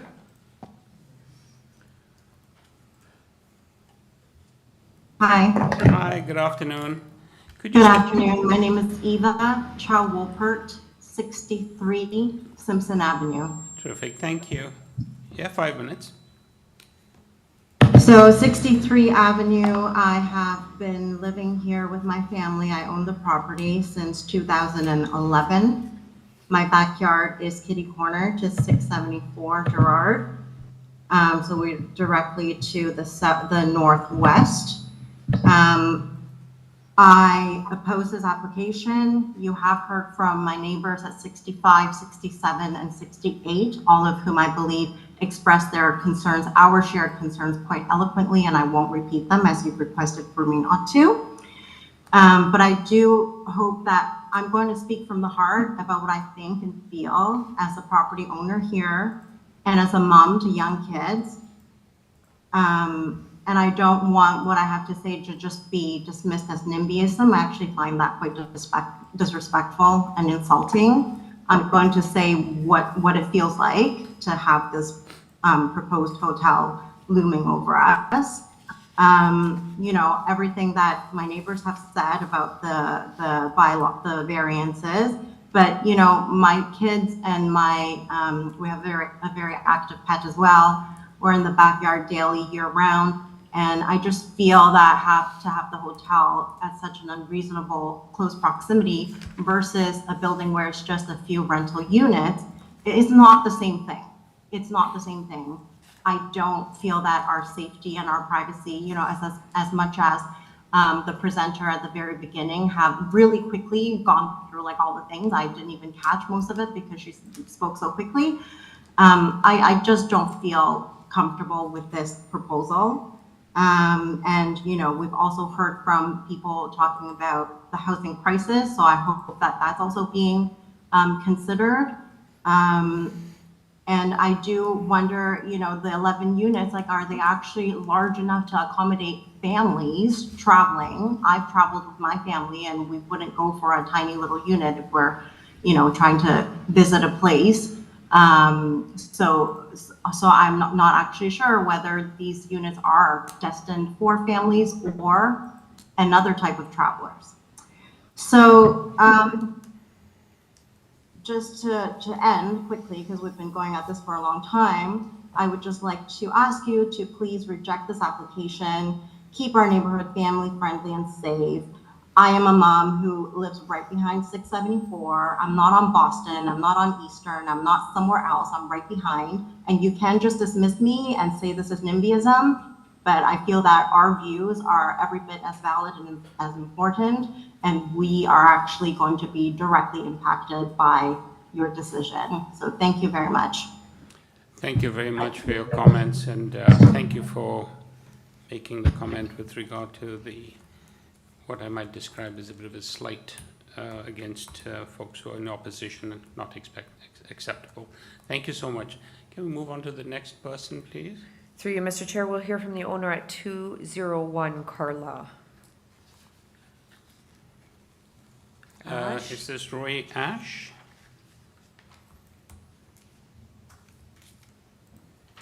Hello. Hi, Mr. Ash. Could you Yes. state your name and address, please? My name is Andrew Ash. I live at 201 Carlo Avenue. Thank you. You have 5 minutes. Yeah, thank you. I feel like I will be echoing a lot of people's points, so I'm just going to make my echo real brief, and that I'm a local resident in the area. I've moved into a fantastic loft. Unfortunately, these don't have amenities like guest suites and those sort of things, so I have to look for hotels when my friends and family come to stay. The only option is Broadview Hotel. It'd be great to have some more competition in the area. I commute past or along Gerrard every single day, either via transit or drive. There's one thing I certainly don't do is walk past this area, and a lot of the reason is because there is a lot of homelessness and drug use on this area, and it certainly is not safe. My girlfriend will definitely not walk past this area. It's kind of interesting that the residents along Simpson Avenue are trying to appeal against this decision when the developer really wants to improve the security of this area and also improve this privacy measures along the boundary of the north end. I'm not sure why you would be voting against that or trying to block this development.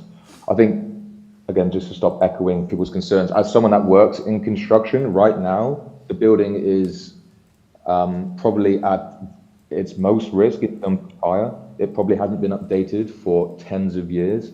Adapting it into use will certainly bring the building up to code and certainly make it a lot more than it is now. A vacant building is the number one, like fires are typically caused by vacant buildings. And lastly, this isn't a Hilton moving into this area. Part of the charm of this east end along mainly Danforth and Queen, and Gerrard is desperate for it, is independent developments. It's not the Hilton moving in here. It's another wonderful aspect to enhance this community. And as someone previously said, everybody does want to see Gerrard enhanced. And so I am pro this development. Thank you. Thank you very much. Any questions for this gentleman? No? Are Through there you, any more Mr. speakers? Chair. We do have one more speaker, Karen from 69 Simpson Avenue.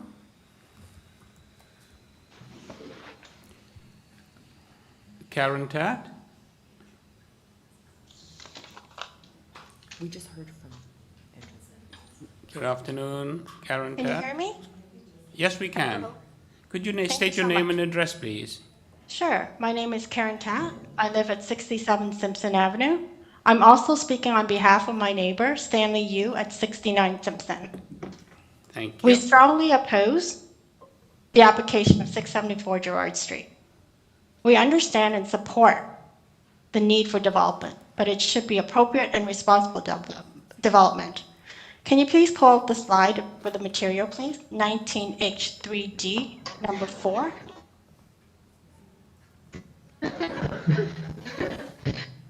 Really good. Thank you so much.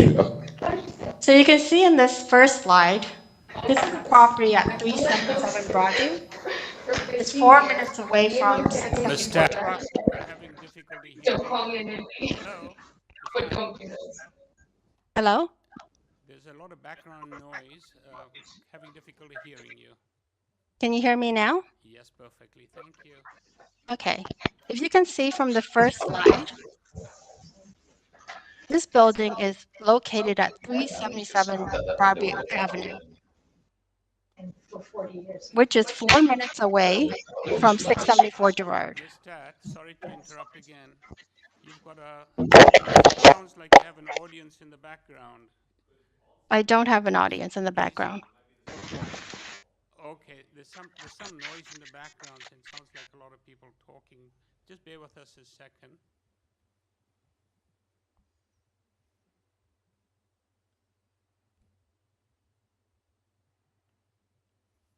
Hello? Hi, just hold on 1 second, please. Are we ready to go? Okay, please continue, Ms. Tat. Sorry about that. No problem.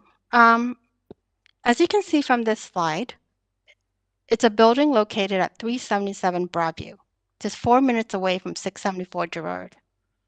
This property is a great example of an appropriate and responsible development for the community.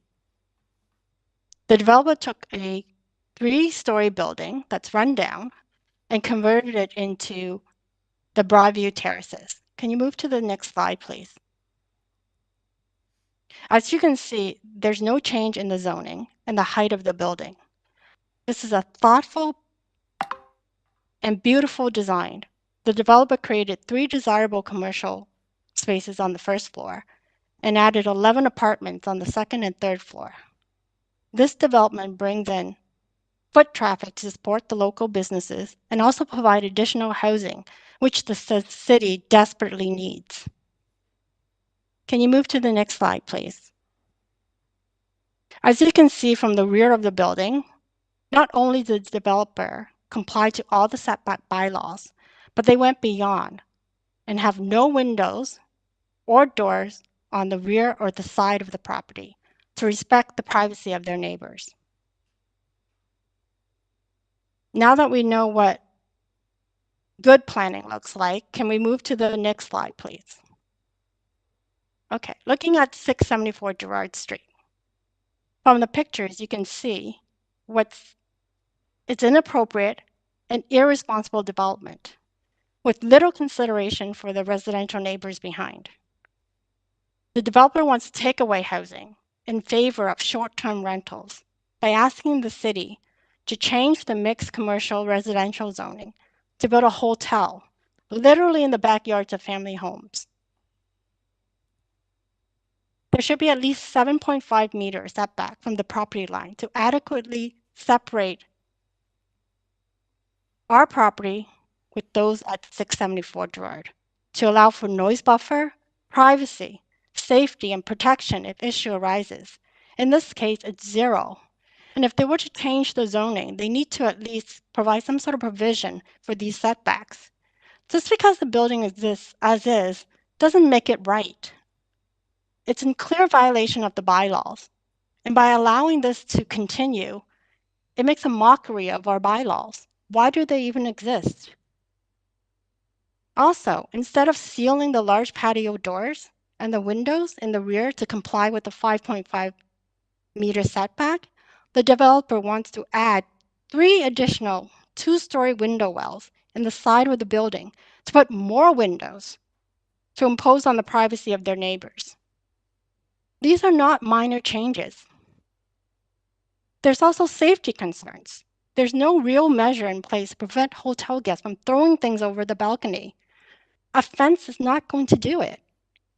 There's also a ladder on the roof that gives guests access to the roof with no railing in place to prevent accidents. What if someone falls? I can't imagine if someone did fall into our property and gets injured or dies. How does that impact us?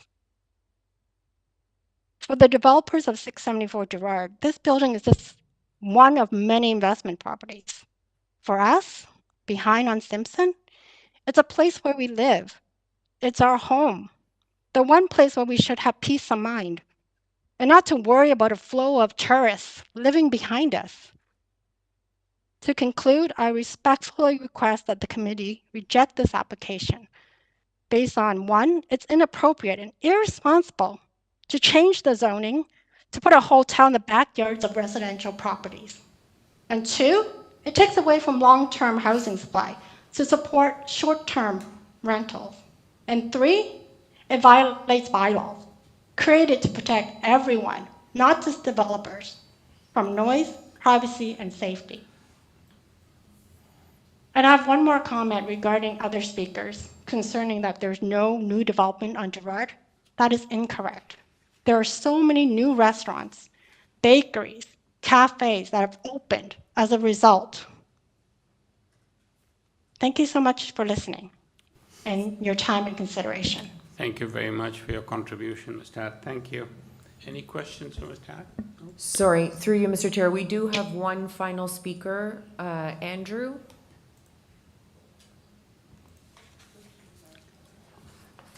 You've been unmuted. Perfect. And I'll try to speak quickly because I know it's kind of dragged on a little. My name is Andrew Lynn Josic. I'm at 300 Front Street West. Is it okay for me to begin? Yes, thank you. Thank you, sir. Dear committee members, thank you so much for your time today. As of next week, I'll be the proud owner of 674 Gerrard Street East. I'm also the co-founder of the Residence Hotel, which is what I'll be speaking about today. Off the bat, I'm super excited about this hotel. As a developer, I personally designed every inch of the floor plans, and doing this is my passion. My cousin Lucas does the construction, and my mom does the interior design. My co-founder. Is this the same as the applicant? Because if Yeah, are you the owner, applicant? I'm not yet the owner. I'm the hotel operator. Unfortunately, we only allocate 5 minutes to the applicant and then 5 minutes in rebuttal. So either you can speak in rebuttal or we can bring back your agent. I'd suggest bringing back your agent. No problem. I can bow out. I understood completely. Thank you.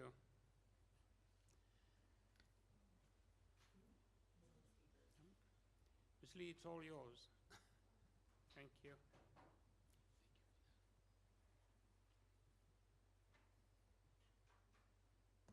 Okay, I'm also communicating with him, so if there's any question that I'm not able to respond to with like the operations of the hotel, is it okay that I like relay his Within responses? your time limit, sure. Okay, Thank sure. you.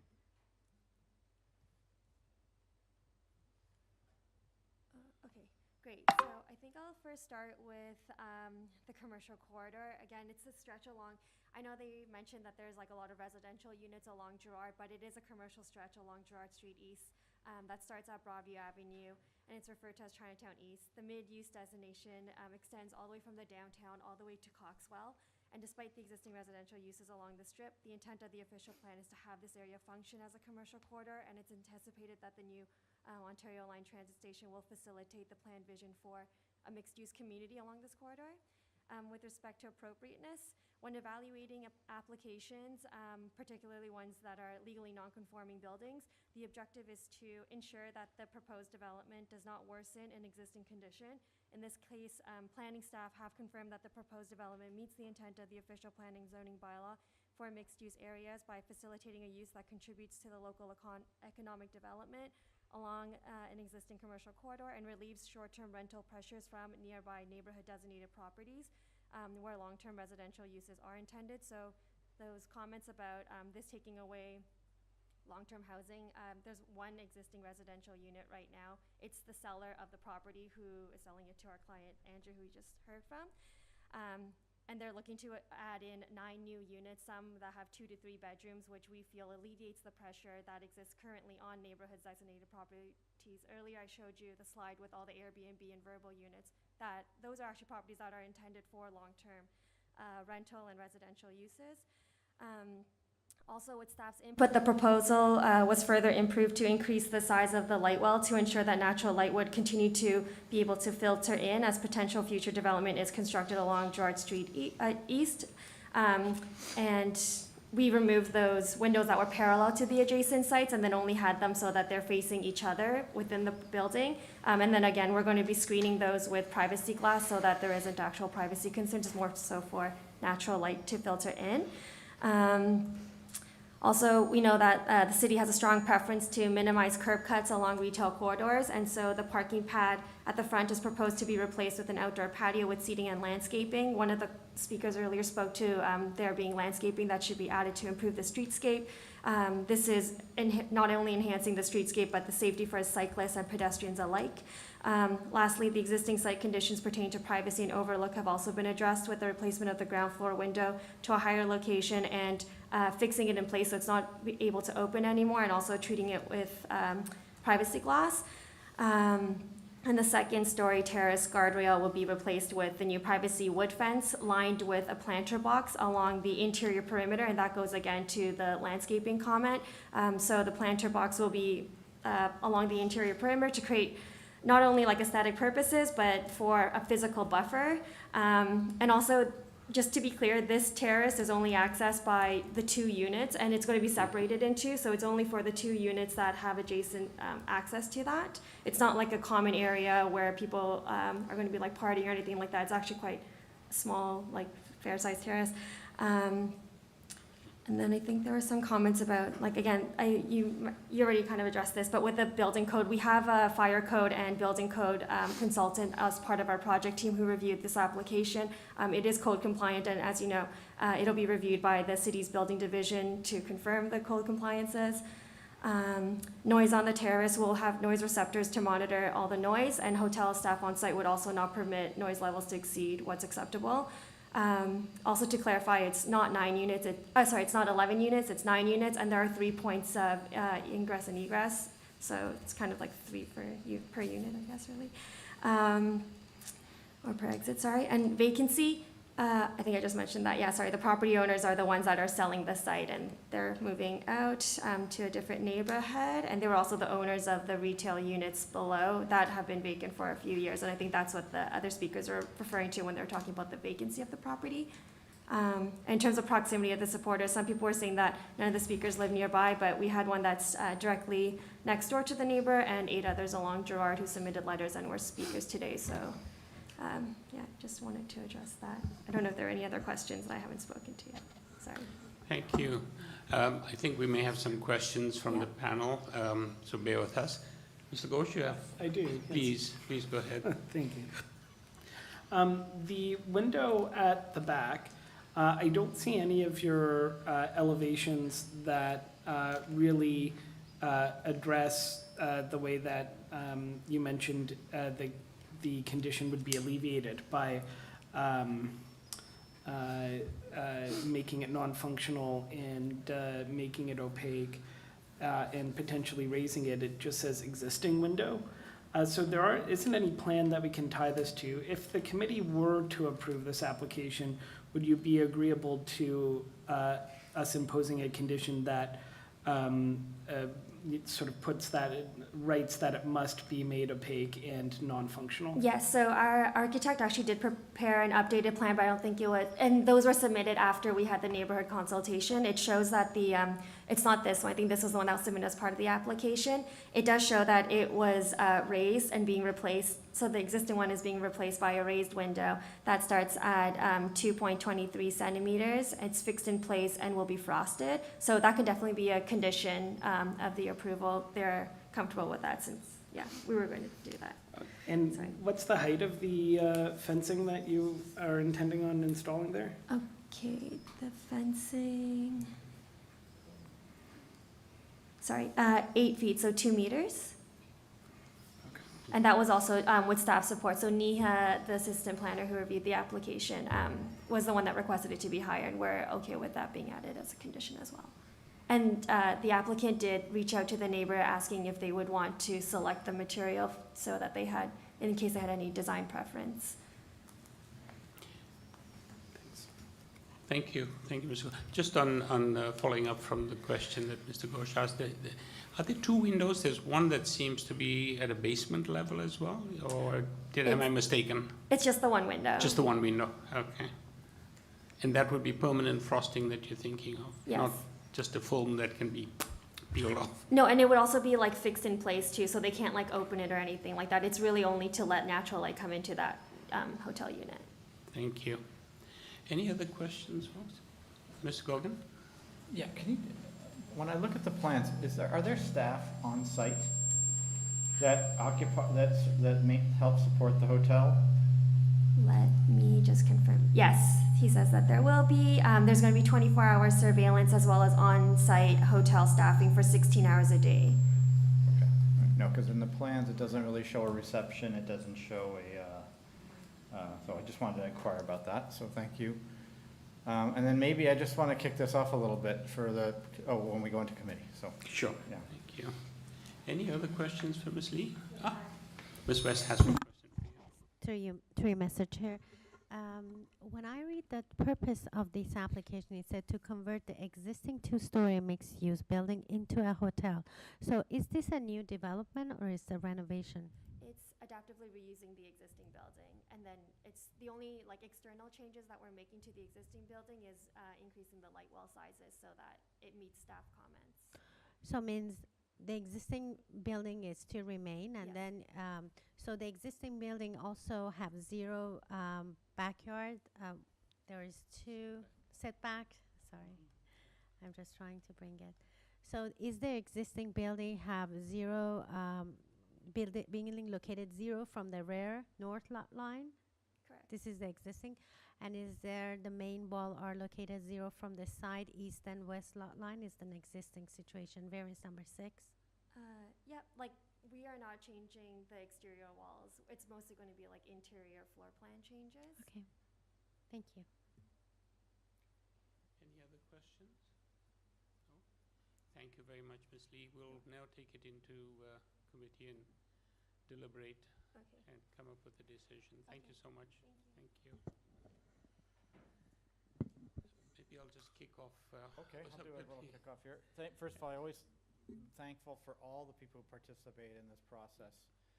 People who object or people support. It's great to have your feedback. Direct neighborhood support is really important. So thank you to everyone who attended.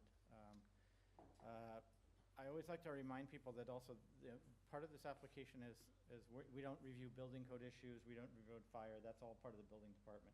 But we do appreciate your concerns, and that would be addressed by other departments at a future date. This is an existing building, non-conforming for its current use. So a lot of the things you're seeing with regard to 0 lot line and 0 are a result of its existing condition. So I always like to remember that as we're looking at these applications as a part of where we start the application. The second part about this is that this is an allowed use for this building, if I'm correct. So this is an allowed, in the commercial zone, mixed use zone, this is an allowed use. I think what's happening here is that to do some of the proposed changes that they're planning, they have to bring this building up to current code compliance. our zoning compliance as per the current zoning code. So again, it's an existing condition. We're trying to get it compliant based upon the fact that with very minimal alteration. I find this, to just kick it off, I find this a very supportable application, partly because it has very minimal alteration to the existing exterior of the building. The light wells to what I believe is the east and the west affect the commercial buildings. The rooftop fencing and screening seems to be sensitive to the neighborhood, the residential neighborhood. And I think that, as I think one of the previous kind of deputants said, the building will benefit from a refresh from a building code as well as a kind of a operational use point of view. I can't comment on the financial strategy of this property. I can't on the proposed use, Airbnb or not, but I think this will be a complementary use to Gerrard Street, and really I find so many of these issues are fundamentally minor in nature. So I'd like to just kick it off with that and open the door for others to comment. Thank you. I think it's a conversation starter. Mr. Bissonnette? I also support this application. You know, when you live in an urban area, you generally can't pick your surroundings. And I understand why neighbors would oppose the project. I do reject the notion that this proposed project sets a dangerous precedent and that it will exacerbate the housing crisis. I was glad to hear a number of speakers who are advocating in favor of the project, and I noticed that the divide is really based on geographic location, whether you're on Simpson or not. I ensure I look at proposals holistically, and I think that this proposed project will have a positive impact on the general neighborhood. I think it's desirable for the area, and it brings improvement to the local neighborhood. It was mentioned about having more foot traffic and activity, and dare I quote the late Jane Jacobs, but about eyes on the street is sidewalks and the people who use them are vital to cities and play a key role in fighting disorder and preserving civility. So I'll be voting in favor. Thank you, Mr. Bissonnette. Yeah, and I also think on the whole it's supportable, but I just want to say,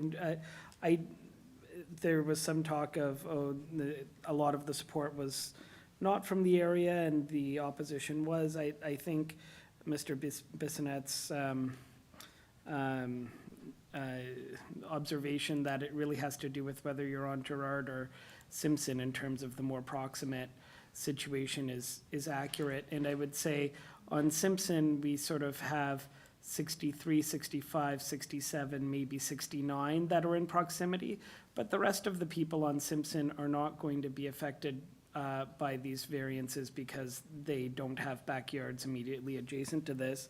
And then on Gerrard, we did have people in support that are immediately affected. We had across the street at 669, and we had next door at 672, as well as other people within that block who I would argue are maybe more directly affected by the situation of the commercial spaces being derelict. So we have support from one group, we have opposition from the other group. We have to consider the actual planning impacts and whether the variances are minor. And I do understand the nature of being concerned for those neighbors that are immediately behind, but I do think that those concerns can be mitigated by some of the conditions we intend on, or I would intend on imposing, as have been discussed. And I do think it's highly relevant that this is a building that will need to be reused to be, and almost all of the variances have to do with existing conditions or other extremely minor changes. Thank you, Mr. Ghosh. Yes, through you, Mr. Chair. I agree with some of the comments that this neighborhood needs. It's a commercial corridor. It's a good development. There's no hotel, so it's good to have a hotel in that neighborhood. And it might, as a result, it might provide a safer neighborhood on tourists and improve the business. There was one of the neighbors who had the immediate business. But at the same time, although we have like 15 opposition from the Simpson Street and the back, but that 3 of the neighbors have a great deal of impact. This development will be in their backyard, and I understand that the existing building have 0 setback, and then this is the existing footprint, and they're not doing a new development, so they're keeping it. So I also understand that, but at the same time, for the neighbors immediate in the back, 67, 65, and 63 that have one corner close to that property, it will be a significant change to their privacy. So therefore, and that's my comment. Thank you, Ms. West. For my part, I'd like to put my 2 cents worth in. I think in any question that is being asked, there are always 3 possible answers: yes, no, maybe. And to Mr. Govin's point, I think we need to thank everybody for participating, because we need to hear everybody's perspective. And to Mr. Ghosh's point, I think it doesn't do an applicant much favor when your supporters are from way outside the neighborhood, one of whom made a disparaging remark that she actually lives in the West End, which doesn't help your case. That doesn't take away from the case. I think one of the factors with many of our applications is we ask folks to focus on the variances that are being requested. And it's very clear from this particular application that there are existing circumstances that you cannot change. That window is there, whether this property turns into a hotel or not, that stays. That little porch space, balcony space at the top, that remains. If this property is not converted into the hotel proposal before us, it may turn into something else. And that top space may still be used. That window is going to remain. So I think we've got an existing circumstance, and the proposal before us, as far as the variances are concerned, I don't believe, despite the fact that there are a number of them, that most of these are existing circumstances. You can't change that. The change in use may actually be a very beneficial for the community, and I think sometimes we have a greater fear of the unknown, and that may loom large. I think the suggestion that the window at the back be turned into a non-opening window and permanently frosted for privacy issues, I think that's great. An 8-foot fence at the top with only access for the 2 units up on the top, I think will seriously minimize the intrusive potential. So I don't think, all in all, that this is a negative proposal. For my part, I would also support this application. And I don't believe there are any comments from any city departments as far as I can see. I don't think there's anything from planning, from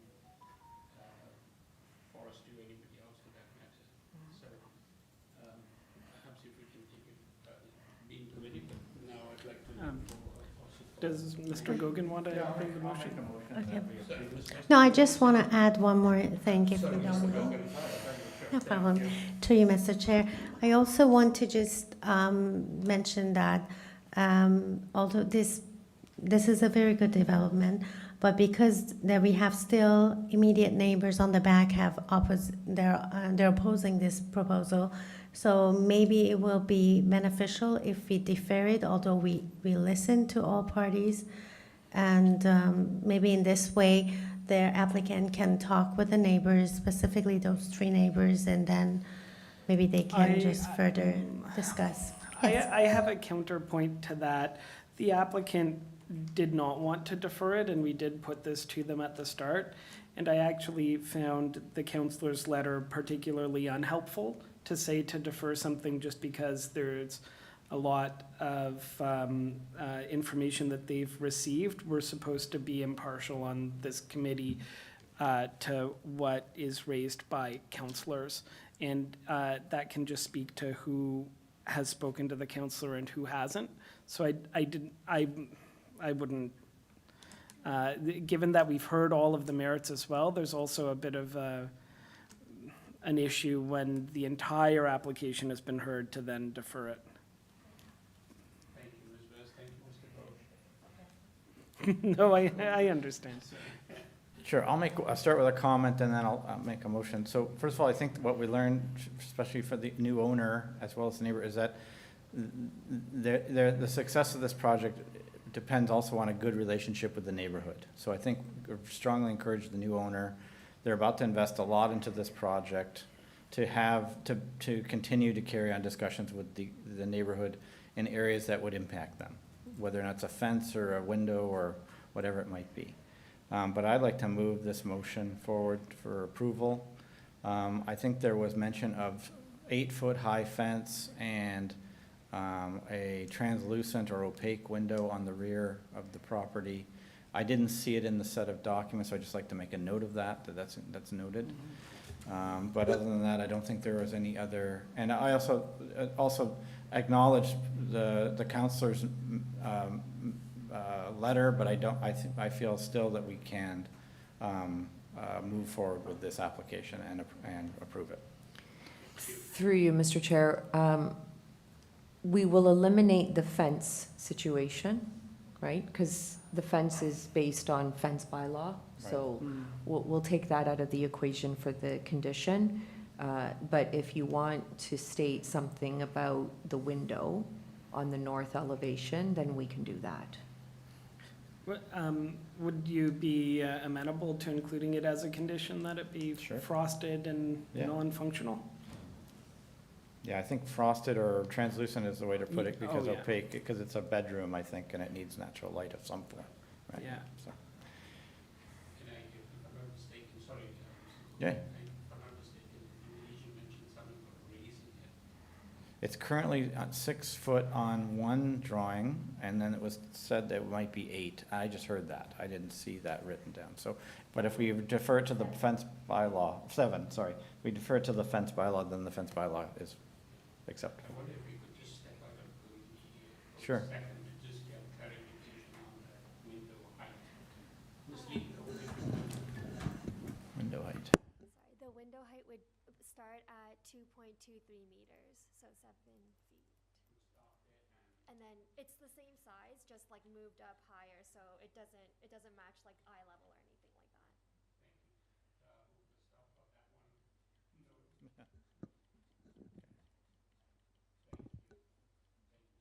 Okay, so then, yeah, I guess that the newly relocated window on the rear, on the north elevation, is as per the drawings. I don't think as per, and I don't want to know if we want to refer to the elevation.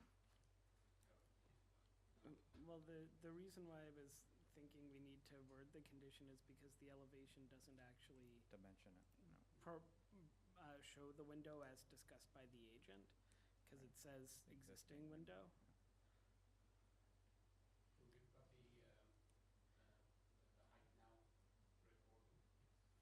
Thank you.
Right, are we set? Okay, next item on the agenda was deferred, so we're moving on to item number 21. And 21, bear with me.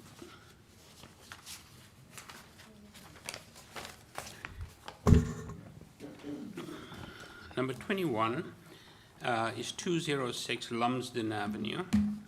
Purpose of the application to legalize and to maintain the existing enclosed front porch that was constructed without an authorized building permit. The committee had before it following communication, copy of the minutes from the December 4th, 2024, public hearing, and the material submitted for consideration. Copy of plan of survey, site plan, floor plans, and elevations. Through you, Mr. Chair, we do have the agent online, no registered speakers for this item. Thank you. Mr. Hutchinson? Can you hear me? Yes, we can. Thank you. Oh, good. So, would you like me to make a statement? No, let me just see if there's any need for a presentation, statement, comment, or if there are any questions. Very straightforward, so you're off the hook. Oh, darn. I waited hours. I do have a quick question, though.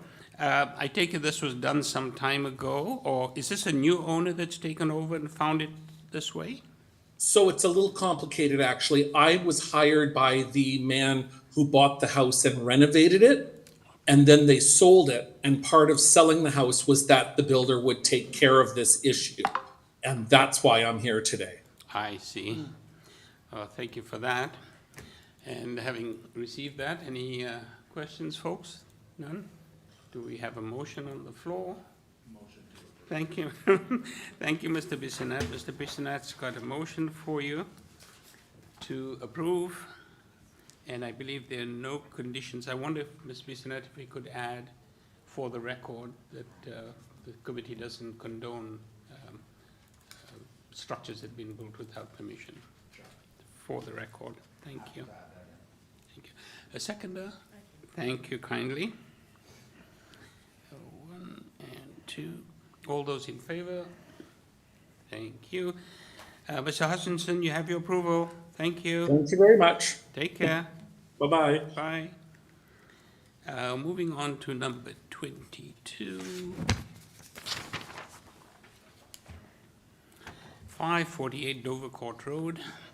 Purpose of the application to construct a new rear two-story ancillary building to contain one laneway suite abutting the laneway. The existing one-story ancillary building, detached garage, will be demolished. The committee had before it the following communication, copy of the minutes from the December 4th, 2024 public hearing, and the materials submitted for consideration. Copy of plan of survey, site plan, floor plans, and elevations. Staff report from Urban Forestry has been received, and we have one item of correspondence in opposition from John Viega of 550 Dovercourt Road, received on the 30th of December.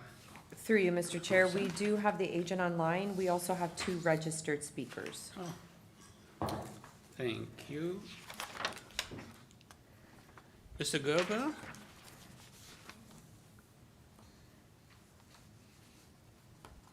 Hello, Mr. Gerber, or is it Gerber? I'm not sure which. I apologize if I've got it wrong.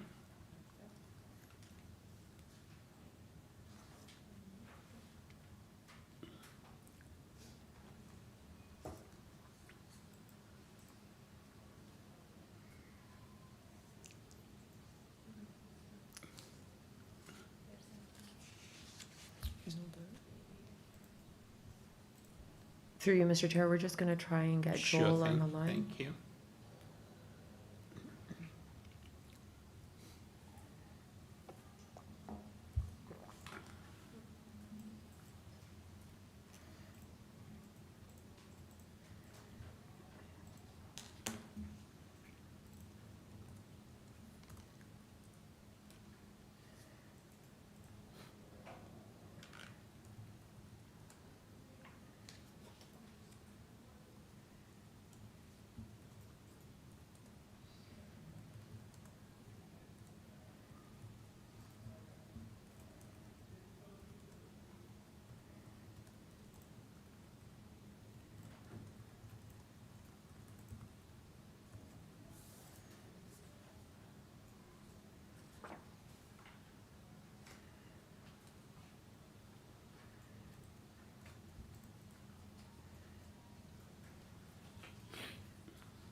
David, can you unmute David?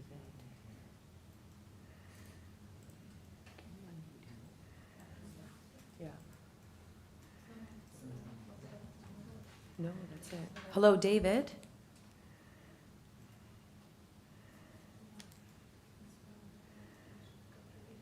Okay, why is he still on though?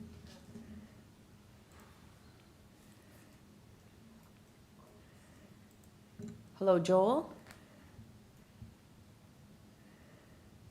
Hi, sorry about that. Just having some technical difficulties. Good afternoon, Mr. Gerber, or is it Gerber? I'm not sure which. Gerber, yes, Gerber? that's correct. Good afternoon. Thank you for being here. I wonder if you could just state your name and address for the record, please. Yes, Joel Gerber, 23 Doncaster Avenue in East York. Thank you. Let me just see if any colleagues would like a little presentation or if anybody has any questions. Through you, Mr. Chair, there are registered speakers. Oh, we do, yes, so we need a so presentation. Thank you. You have 5 minutes, Mr. Gerber, to do a presentation.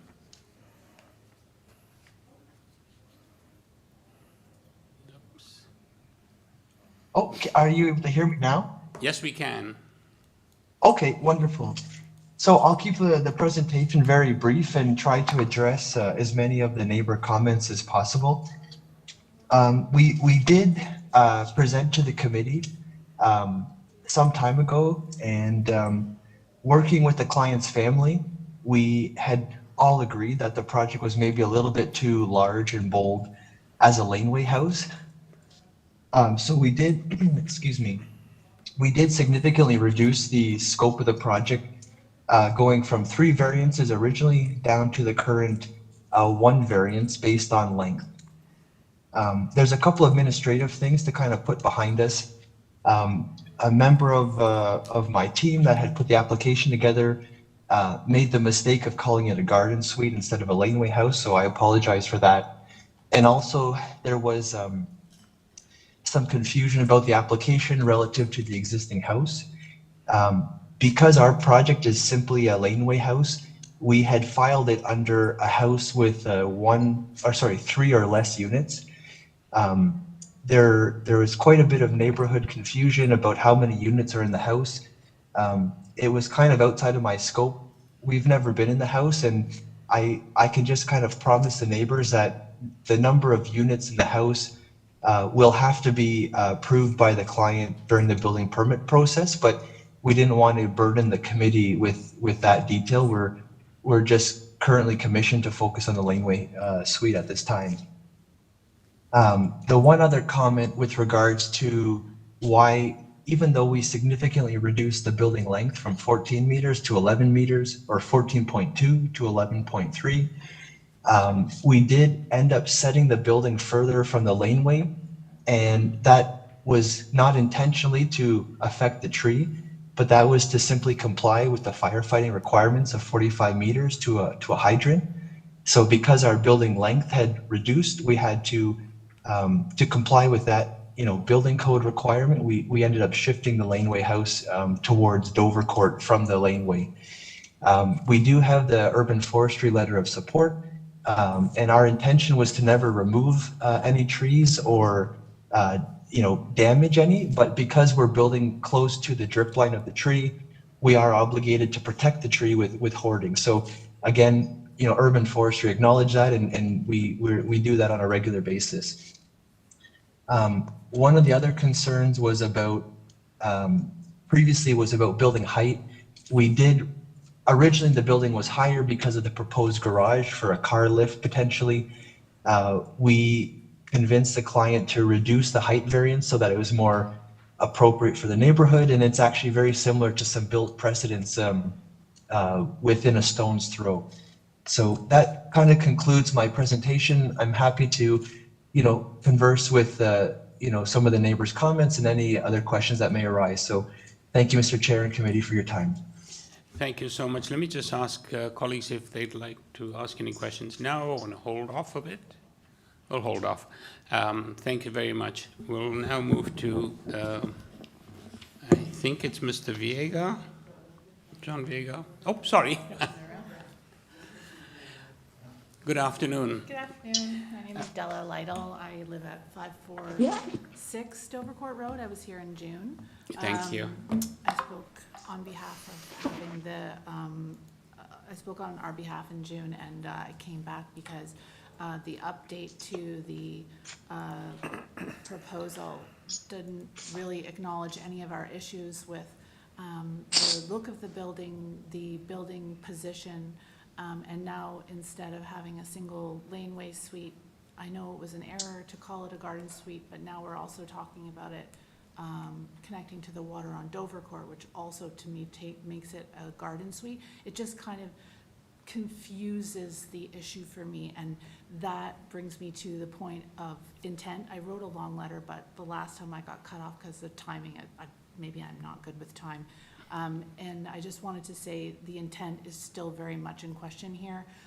Sure, the architect has never been in the house, but I assure you, I know how many people live in the house, and when I get asked a question, how many units are in my house, I answer the question correctly, especially if it involves me paying $3,000 for 3 units or $6,000 for more. So I'm again questioning the intent and the sincerity of the neighbor and the architect. Honestly, I'm disappointed because you said that the tree, the letter about the forestry is in support of you. I read it the exact opposite. I read it in support of me, which is that the house is going to damage the tree because it's too close. And moreover, we want to build a laneway suite next door. Our neighbors want to build a laneway suite next door, and they want to have a 2-car parking and a 2-car garage. So they want to have 4 parking spaces in my backyard where my family likes to sit and relax. You can see the photographs that I sent.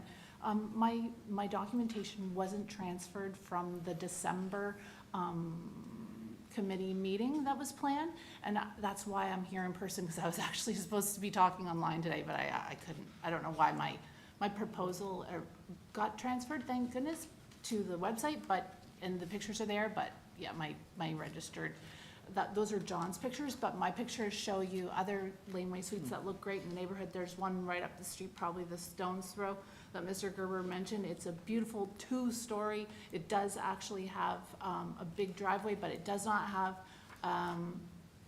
if you scroll down there, you can see, it doesn't have a garage on the main floor and the 2-car parking. It just has, it's just a big suite, plus it has the gradient roof that kind of accommodates the look in the backyard to kind of like maintain like the nice gardens of the neighborhood and the space that people also want to have. Again, I want to say, I'm probably a broken record, like we totally support the laneway houses. I asked my neighbor to, at 544, you can see his yard there too on the left side of the screen. He also supports laneway houses. We talk about laneway houses. We talk about this kind of stuff together, and we support it. It's just that we don't really want to lose the size of the yard. We know that there are issues with like yards losing, with properties losing like value if the designs of the houses are not good. I don't think we need a 4-car garage or a 2-car garage and a 2 driveway in that building. I don't want to be a broken record, but again, it's general intent.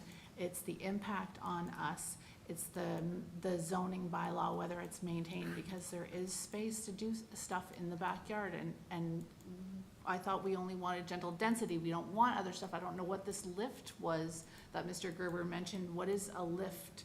Is it something that makes a car move up and down, like in a garage? I don't know what that is. That makes me stressed, because the backyard is supposed to be the yard and a driveway. We park back there for sure. Kids, there's lots going on back there. There are plenty of people living, and that's great, but just like, can we have people living and driving through and, you know, not kind of like pushing the boundaries of the limits of the space. I hope I covered everything, and if not, I think like, I just want to say, you know, the impact is that like, we want to maintain the overall niceness of the neighborhood, the space that we have. We want to, of course, have more people living like people should live, but we should also like apply and use the application forms correctly, and we should try and kind kind of maintain respect for each other and everything. Like, I haven't even spoken to Neilton. Neilton did not come to us and then mention anything. We have 6 seconds. Thank you. Well done. Thank you very much. Let me just see if anybody has any questions for you. Nope, not yet. Okay, can we move on to the next person? Thank you very much. Hi, can you hear me? Hi, good afternoon. Could we have your name and address, please? John Vega, 550 Dovercourt Road. Hi, thank you very much for being here, Mr. Vega. You have 5 minutes. Okay, in its previous decision, the committee denied the application and clearly stated that this property can easily accommodate a laneway suite without variances of any kind. It also refused the application based on zoning non-compliance. The newly submitted design has changed very little from the previous design that was already refused by the COA, and the zoning issues have been completely ignored. I reached out to the architect with my concerns, however, he did not respond to me. The permit as submitted. In the last application, I expressed my concern that the owners intend to convert the laneway into multiple units after final inspection. I believe this is still the case. I believe this because, 1, the building has 3 entrances. As designed, the tenants would have to go outside to a side entrance to enter the laundry area, which is completely closed off from the unit. Previously, there was a bathroom in the submitted design on the first floor, and the owner claimed he was going to use this bathroom to take showers when he was at work. I assume he will claim he wants to do laundry on site this time. I find this unlikely as the owner rarely visits the property. Clearly, this design choice is for easy conversion of an additional first floor unit. 2, the garage parking area is framed on the inside of a concrete block wall in the submitted plan, allowing for mechanicals, insulation, and drywall to be easily added after inspection. It's already primed to add another unit. 3, the existing tenants of the main building previously confirmed that they were offered one of the units in the laneway suite, which was intended to be a triplex. I believe it's at least a duplex now. 4, currently there are no parking spots available to the existing tenants as the existing garage is used for long-term storage. I find it improbable that there will be 4 new parking spots for the new unit. In all likelihood, the garage will be converted to an illegal additional unit with 2 parking spots on the laneway. And the architect should note that they didn't need to set the house so deep into the yard because on Dewson Street, the perpendicular street, there's a laneway within 45 meters. So if they had known that that fire hydrant was there, I've measured it myself to my house because I want to, and I'm north, I'm a little bit further from that meter. So there's actually a hydrant within 45 meters of the property without them having to move the house so far forward to the lot. Now, zoning issues. The main building on the lot still houses 5 illegal apartments, including 2 basement apartments. None of the units have egress windows or fire escapes, and the multiple units share a single side entrance. If you could scroll to my photos, you'll see that no reasonable person could see the 5 electrical meters, 5 mailboxes, and numerous garbage and recycling containers and claim that the main building contains 3 or less units, which is what has been submitted to the zoning office in this application. Living in the adjacent property, I can assure you that the main building is a multiplex, and I am certain my neighbors at 546 Dovercourt can confirm the same, and did just confirm the same. In the fees section of the application, the fees paid are for a building of 3 units or less. Section 42 of the Ontario Architects Act states that it is an offense for an architect to knowingly contravene any provision of the Building Act or Building Code, sign or issue false or misleading certificate, report, or other documents. I would ask that the architect respond to this zoning and safety issue in front of the committee today. The architect has stated that he hasn't been to the building. However, it is due diligence according to the Architects Association and the Architects Act. It's due diligence on his part to understand that there are 5 units in there and that his application does not comply with zoning. And he can't simply say that there's only 3 or less units at the main building. So if the architect could respond to the 5 units already there and why they're looking for 5 + 1 or more likely 5 + 2, that would be great. Thank you very much, Mr. Vega. Thank you for your contribution. I think those are the only submissions. I wonder if we could take it into committee and have some feedback and some Through you, Mr. conversation. Chair, we'll have to hear back from the applicant. Oh, I beg your Yes. pardon, I forgot. Yes. No, it's okay. I'm so sorry. Yeah, no, thank you. Thank you for having me. No, happy, happy to respond. And yeah, we tend not to respond briefly when neighbors, send threatening messages, but I'm more than happy to address them, in the most professional manner possible. The administration or the submission of 3 units or less was because that the project itself is 1 unit, 1 laneway house. In our interpretation of the paperwork, we were not suggesting there's 3 or less units on the property. It's the property or the project in question has one unit. So that was to kind of address that comment. I mean, no one can deny how many electrical meters on the outside. It's just, the purpose of the Committee of Adjustment wasn't necessarily to address that.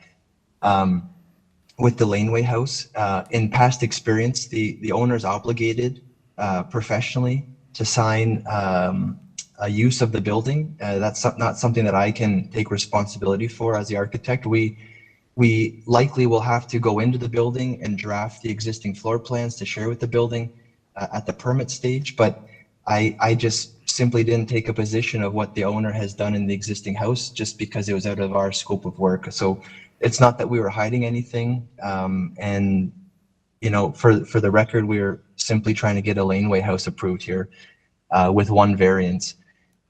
With regards to the kind of repeated assumptions of multiple tenants or multiple units within this, fairly constrained space and limited plumbing, the owner had originally aspirations of a larger workspace or use of his garage.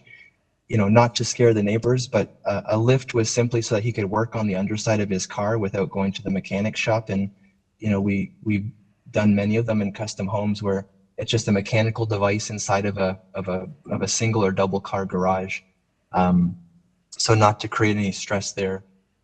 Again, the variance of building length, the design changed quite substantially from 14.2 meters in length down to 11.3. And really the only reason why he had felt that it was necessary to come back to committee was because based on the length of the zoning for a parking space relative to the laundry, which has outdoor access because other tenants in the building could make use of it instead of walking to a laundromat as an extra, I guess, use of the property, as well as circulation to the second floor had to be enclosed. So the building length, while we tried to pinch it, as much as we could, we were able to shave off, 3 meters, which is quite substantial for these small urban properties. So that's my best job to address it as humbly as possible. Thank you. Thank you very much. Let me just see if there are any questions for you. Mr. Ghosh has a question for you. Are you aware of what forestry staff have written in their report that even if we approve this, they may deny a permit, and that they would still like to work with you and or your client to slightly change the location of the laneway house? And do you have any thoughts on that? Yeah, I mean, I believe there was 2 letters submitted from Urban Forestry. It was a little bit confusing, to be honest. The 1 paragraph that we had focused on was that they were in support of, I don't have it in front of me right now, but that they were in support of the project, or they were not in objection to the approval.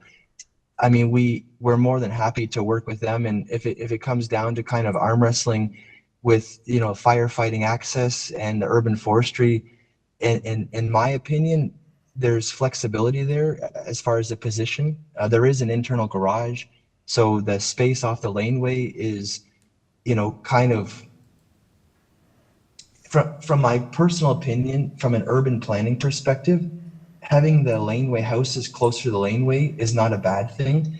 And while it does provide some flexibility for turning in and out of the garage, shifting that a little bit, I mean, I'm very flexible. I don't think that would make or break the project. So yeah, that we could consider that, you know, in the permitting phase. Okay, and you're fine to leave it to that, like, we approve this, but you've sort of been put on notice by Urban Forestry, and you'd be fine to work through it with them subsequently. Yeah, of course. Yeah, nothing would make me feel uncomfortable shifting it. No. Any other questions, folks? Ms. West? Yes, to you, Mr. Chair.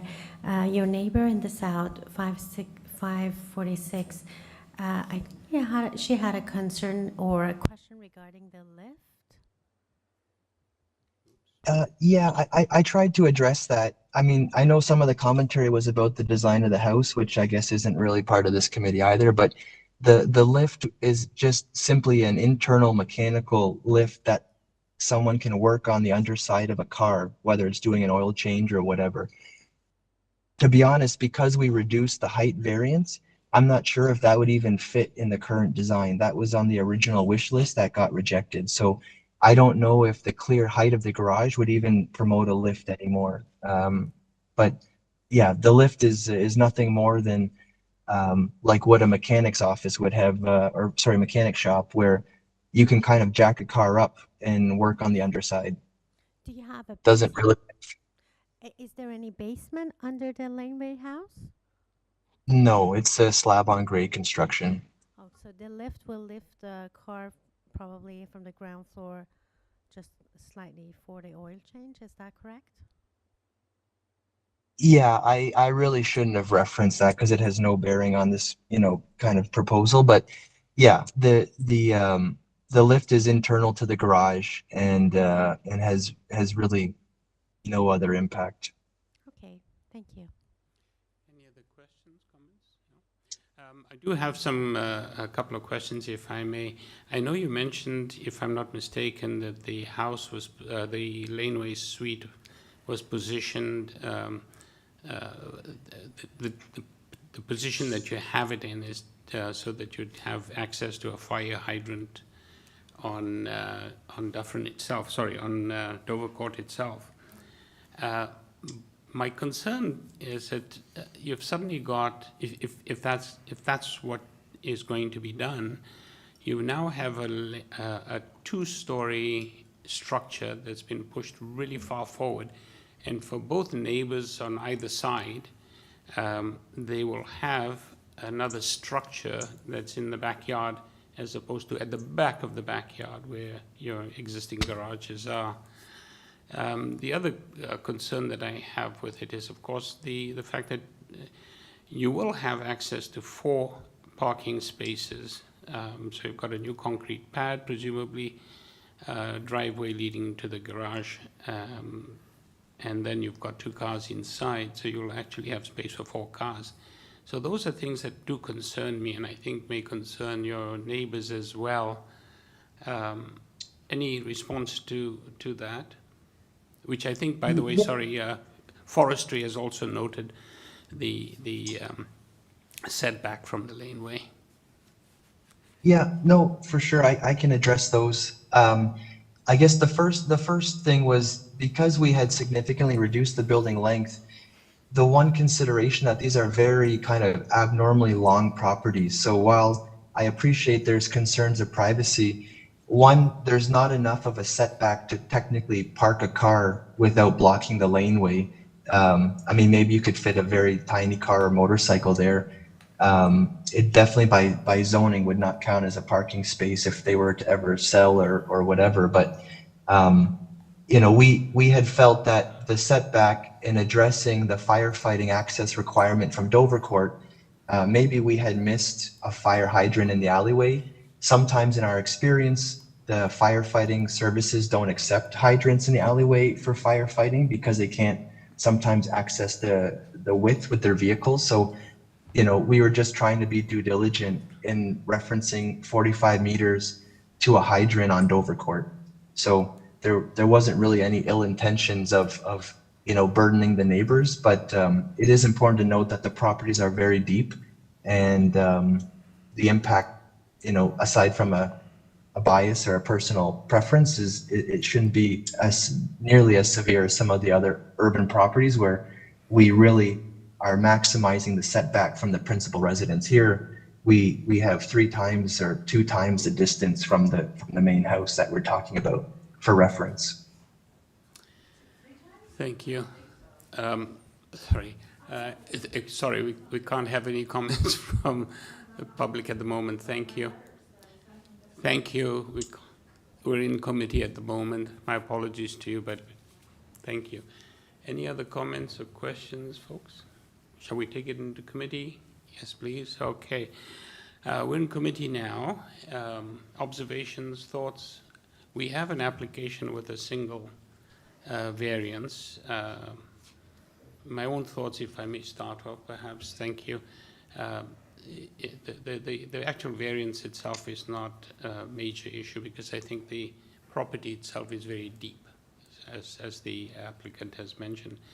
My concern, however, is with the positioning of the laneway suite, that it's so far forward. And as much as the agent suggested you can't park cars behind it, that's 8.4 meters. That's a lot of space for a car, for 2 cars. So it looks like it's intended to serve as a parking pad for 2 vehicles, in addition to the 2 that would be in the garage. The positioning of the laneway suite with regard to the adjacent neighbors on both sides, I think is, from what I can see, I think unnecessary. I think one of the agents, one of the neighbors in opposition mentioned measuring distance to a hydrant. And my sense is that if there is a hydrant, firefighters will have hoses long enough to actually get to the laneway suite if it's positioned where it's supposed to be positioned. So I'm not in support of this particular application at this point. I'd like to hear my colleagues and your comments, observations.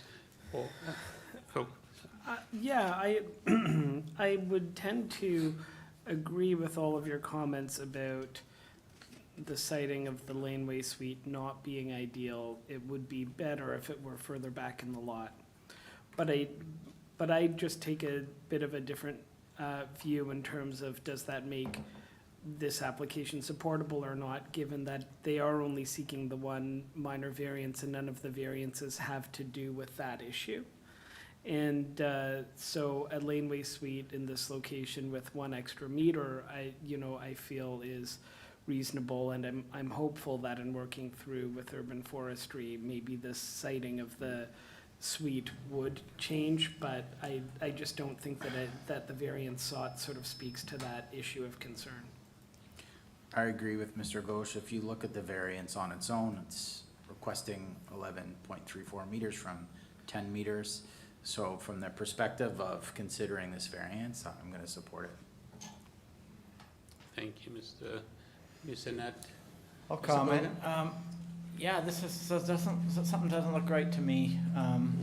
I think that first of all, when you look at the laneways there, they're all garages that define that laneway, and then there's this one proposed now that goes in, and so that looks a little strange to me. I think partly from a safety concern, because you see the graffiti, you see that it's a well-used kind of laneway, so that's one thing. The other thing is that I agree. I don't buy that I'm not in the impression that the fire hydrant issue is what's driving this location. So I don't want to reward the applicant with an extra meter, 1.34 meters of building, which impacts an existing significant tree, from what I can tell. Whereas I don't think, I agree that they're trying to get 4 parking spaces out of this. And so I don't support this application. Ms. West. Through you, Mr. Chair, I'm agree with Mr. Gogan and yourself.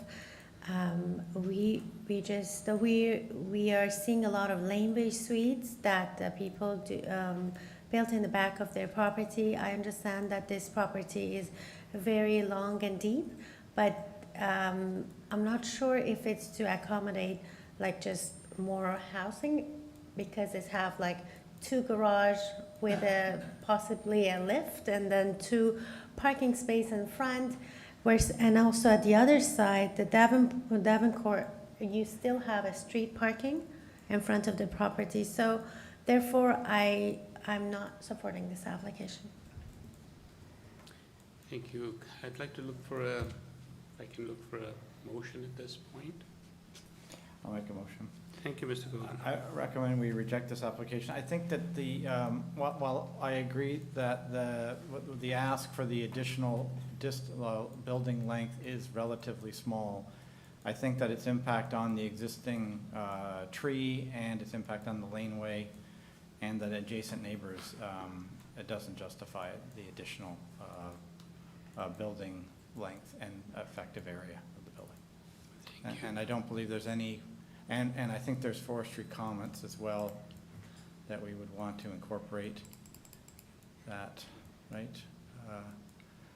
It was forestry condition 2, if it was, so I think that also suggests forestry does not support the application without some review.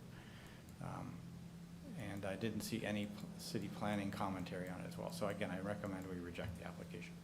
Thank you. Could we have a second, Ms. West? Second. All those in favor? That's 3 to 2 to oppose. Thank you. The application is refused. Thank you, everybody, for being here. Thank you, thank you. Thank you, Thank Mr. you to Chair. our So we colleagues. will adjourn at 4:56. Okay, have a good evening. Thank you.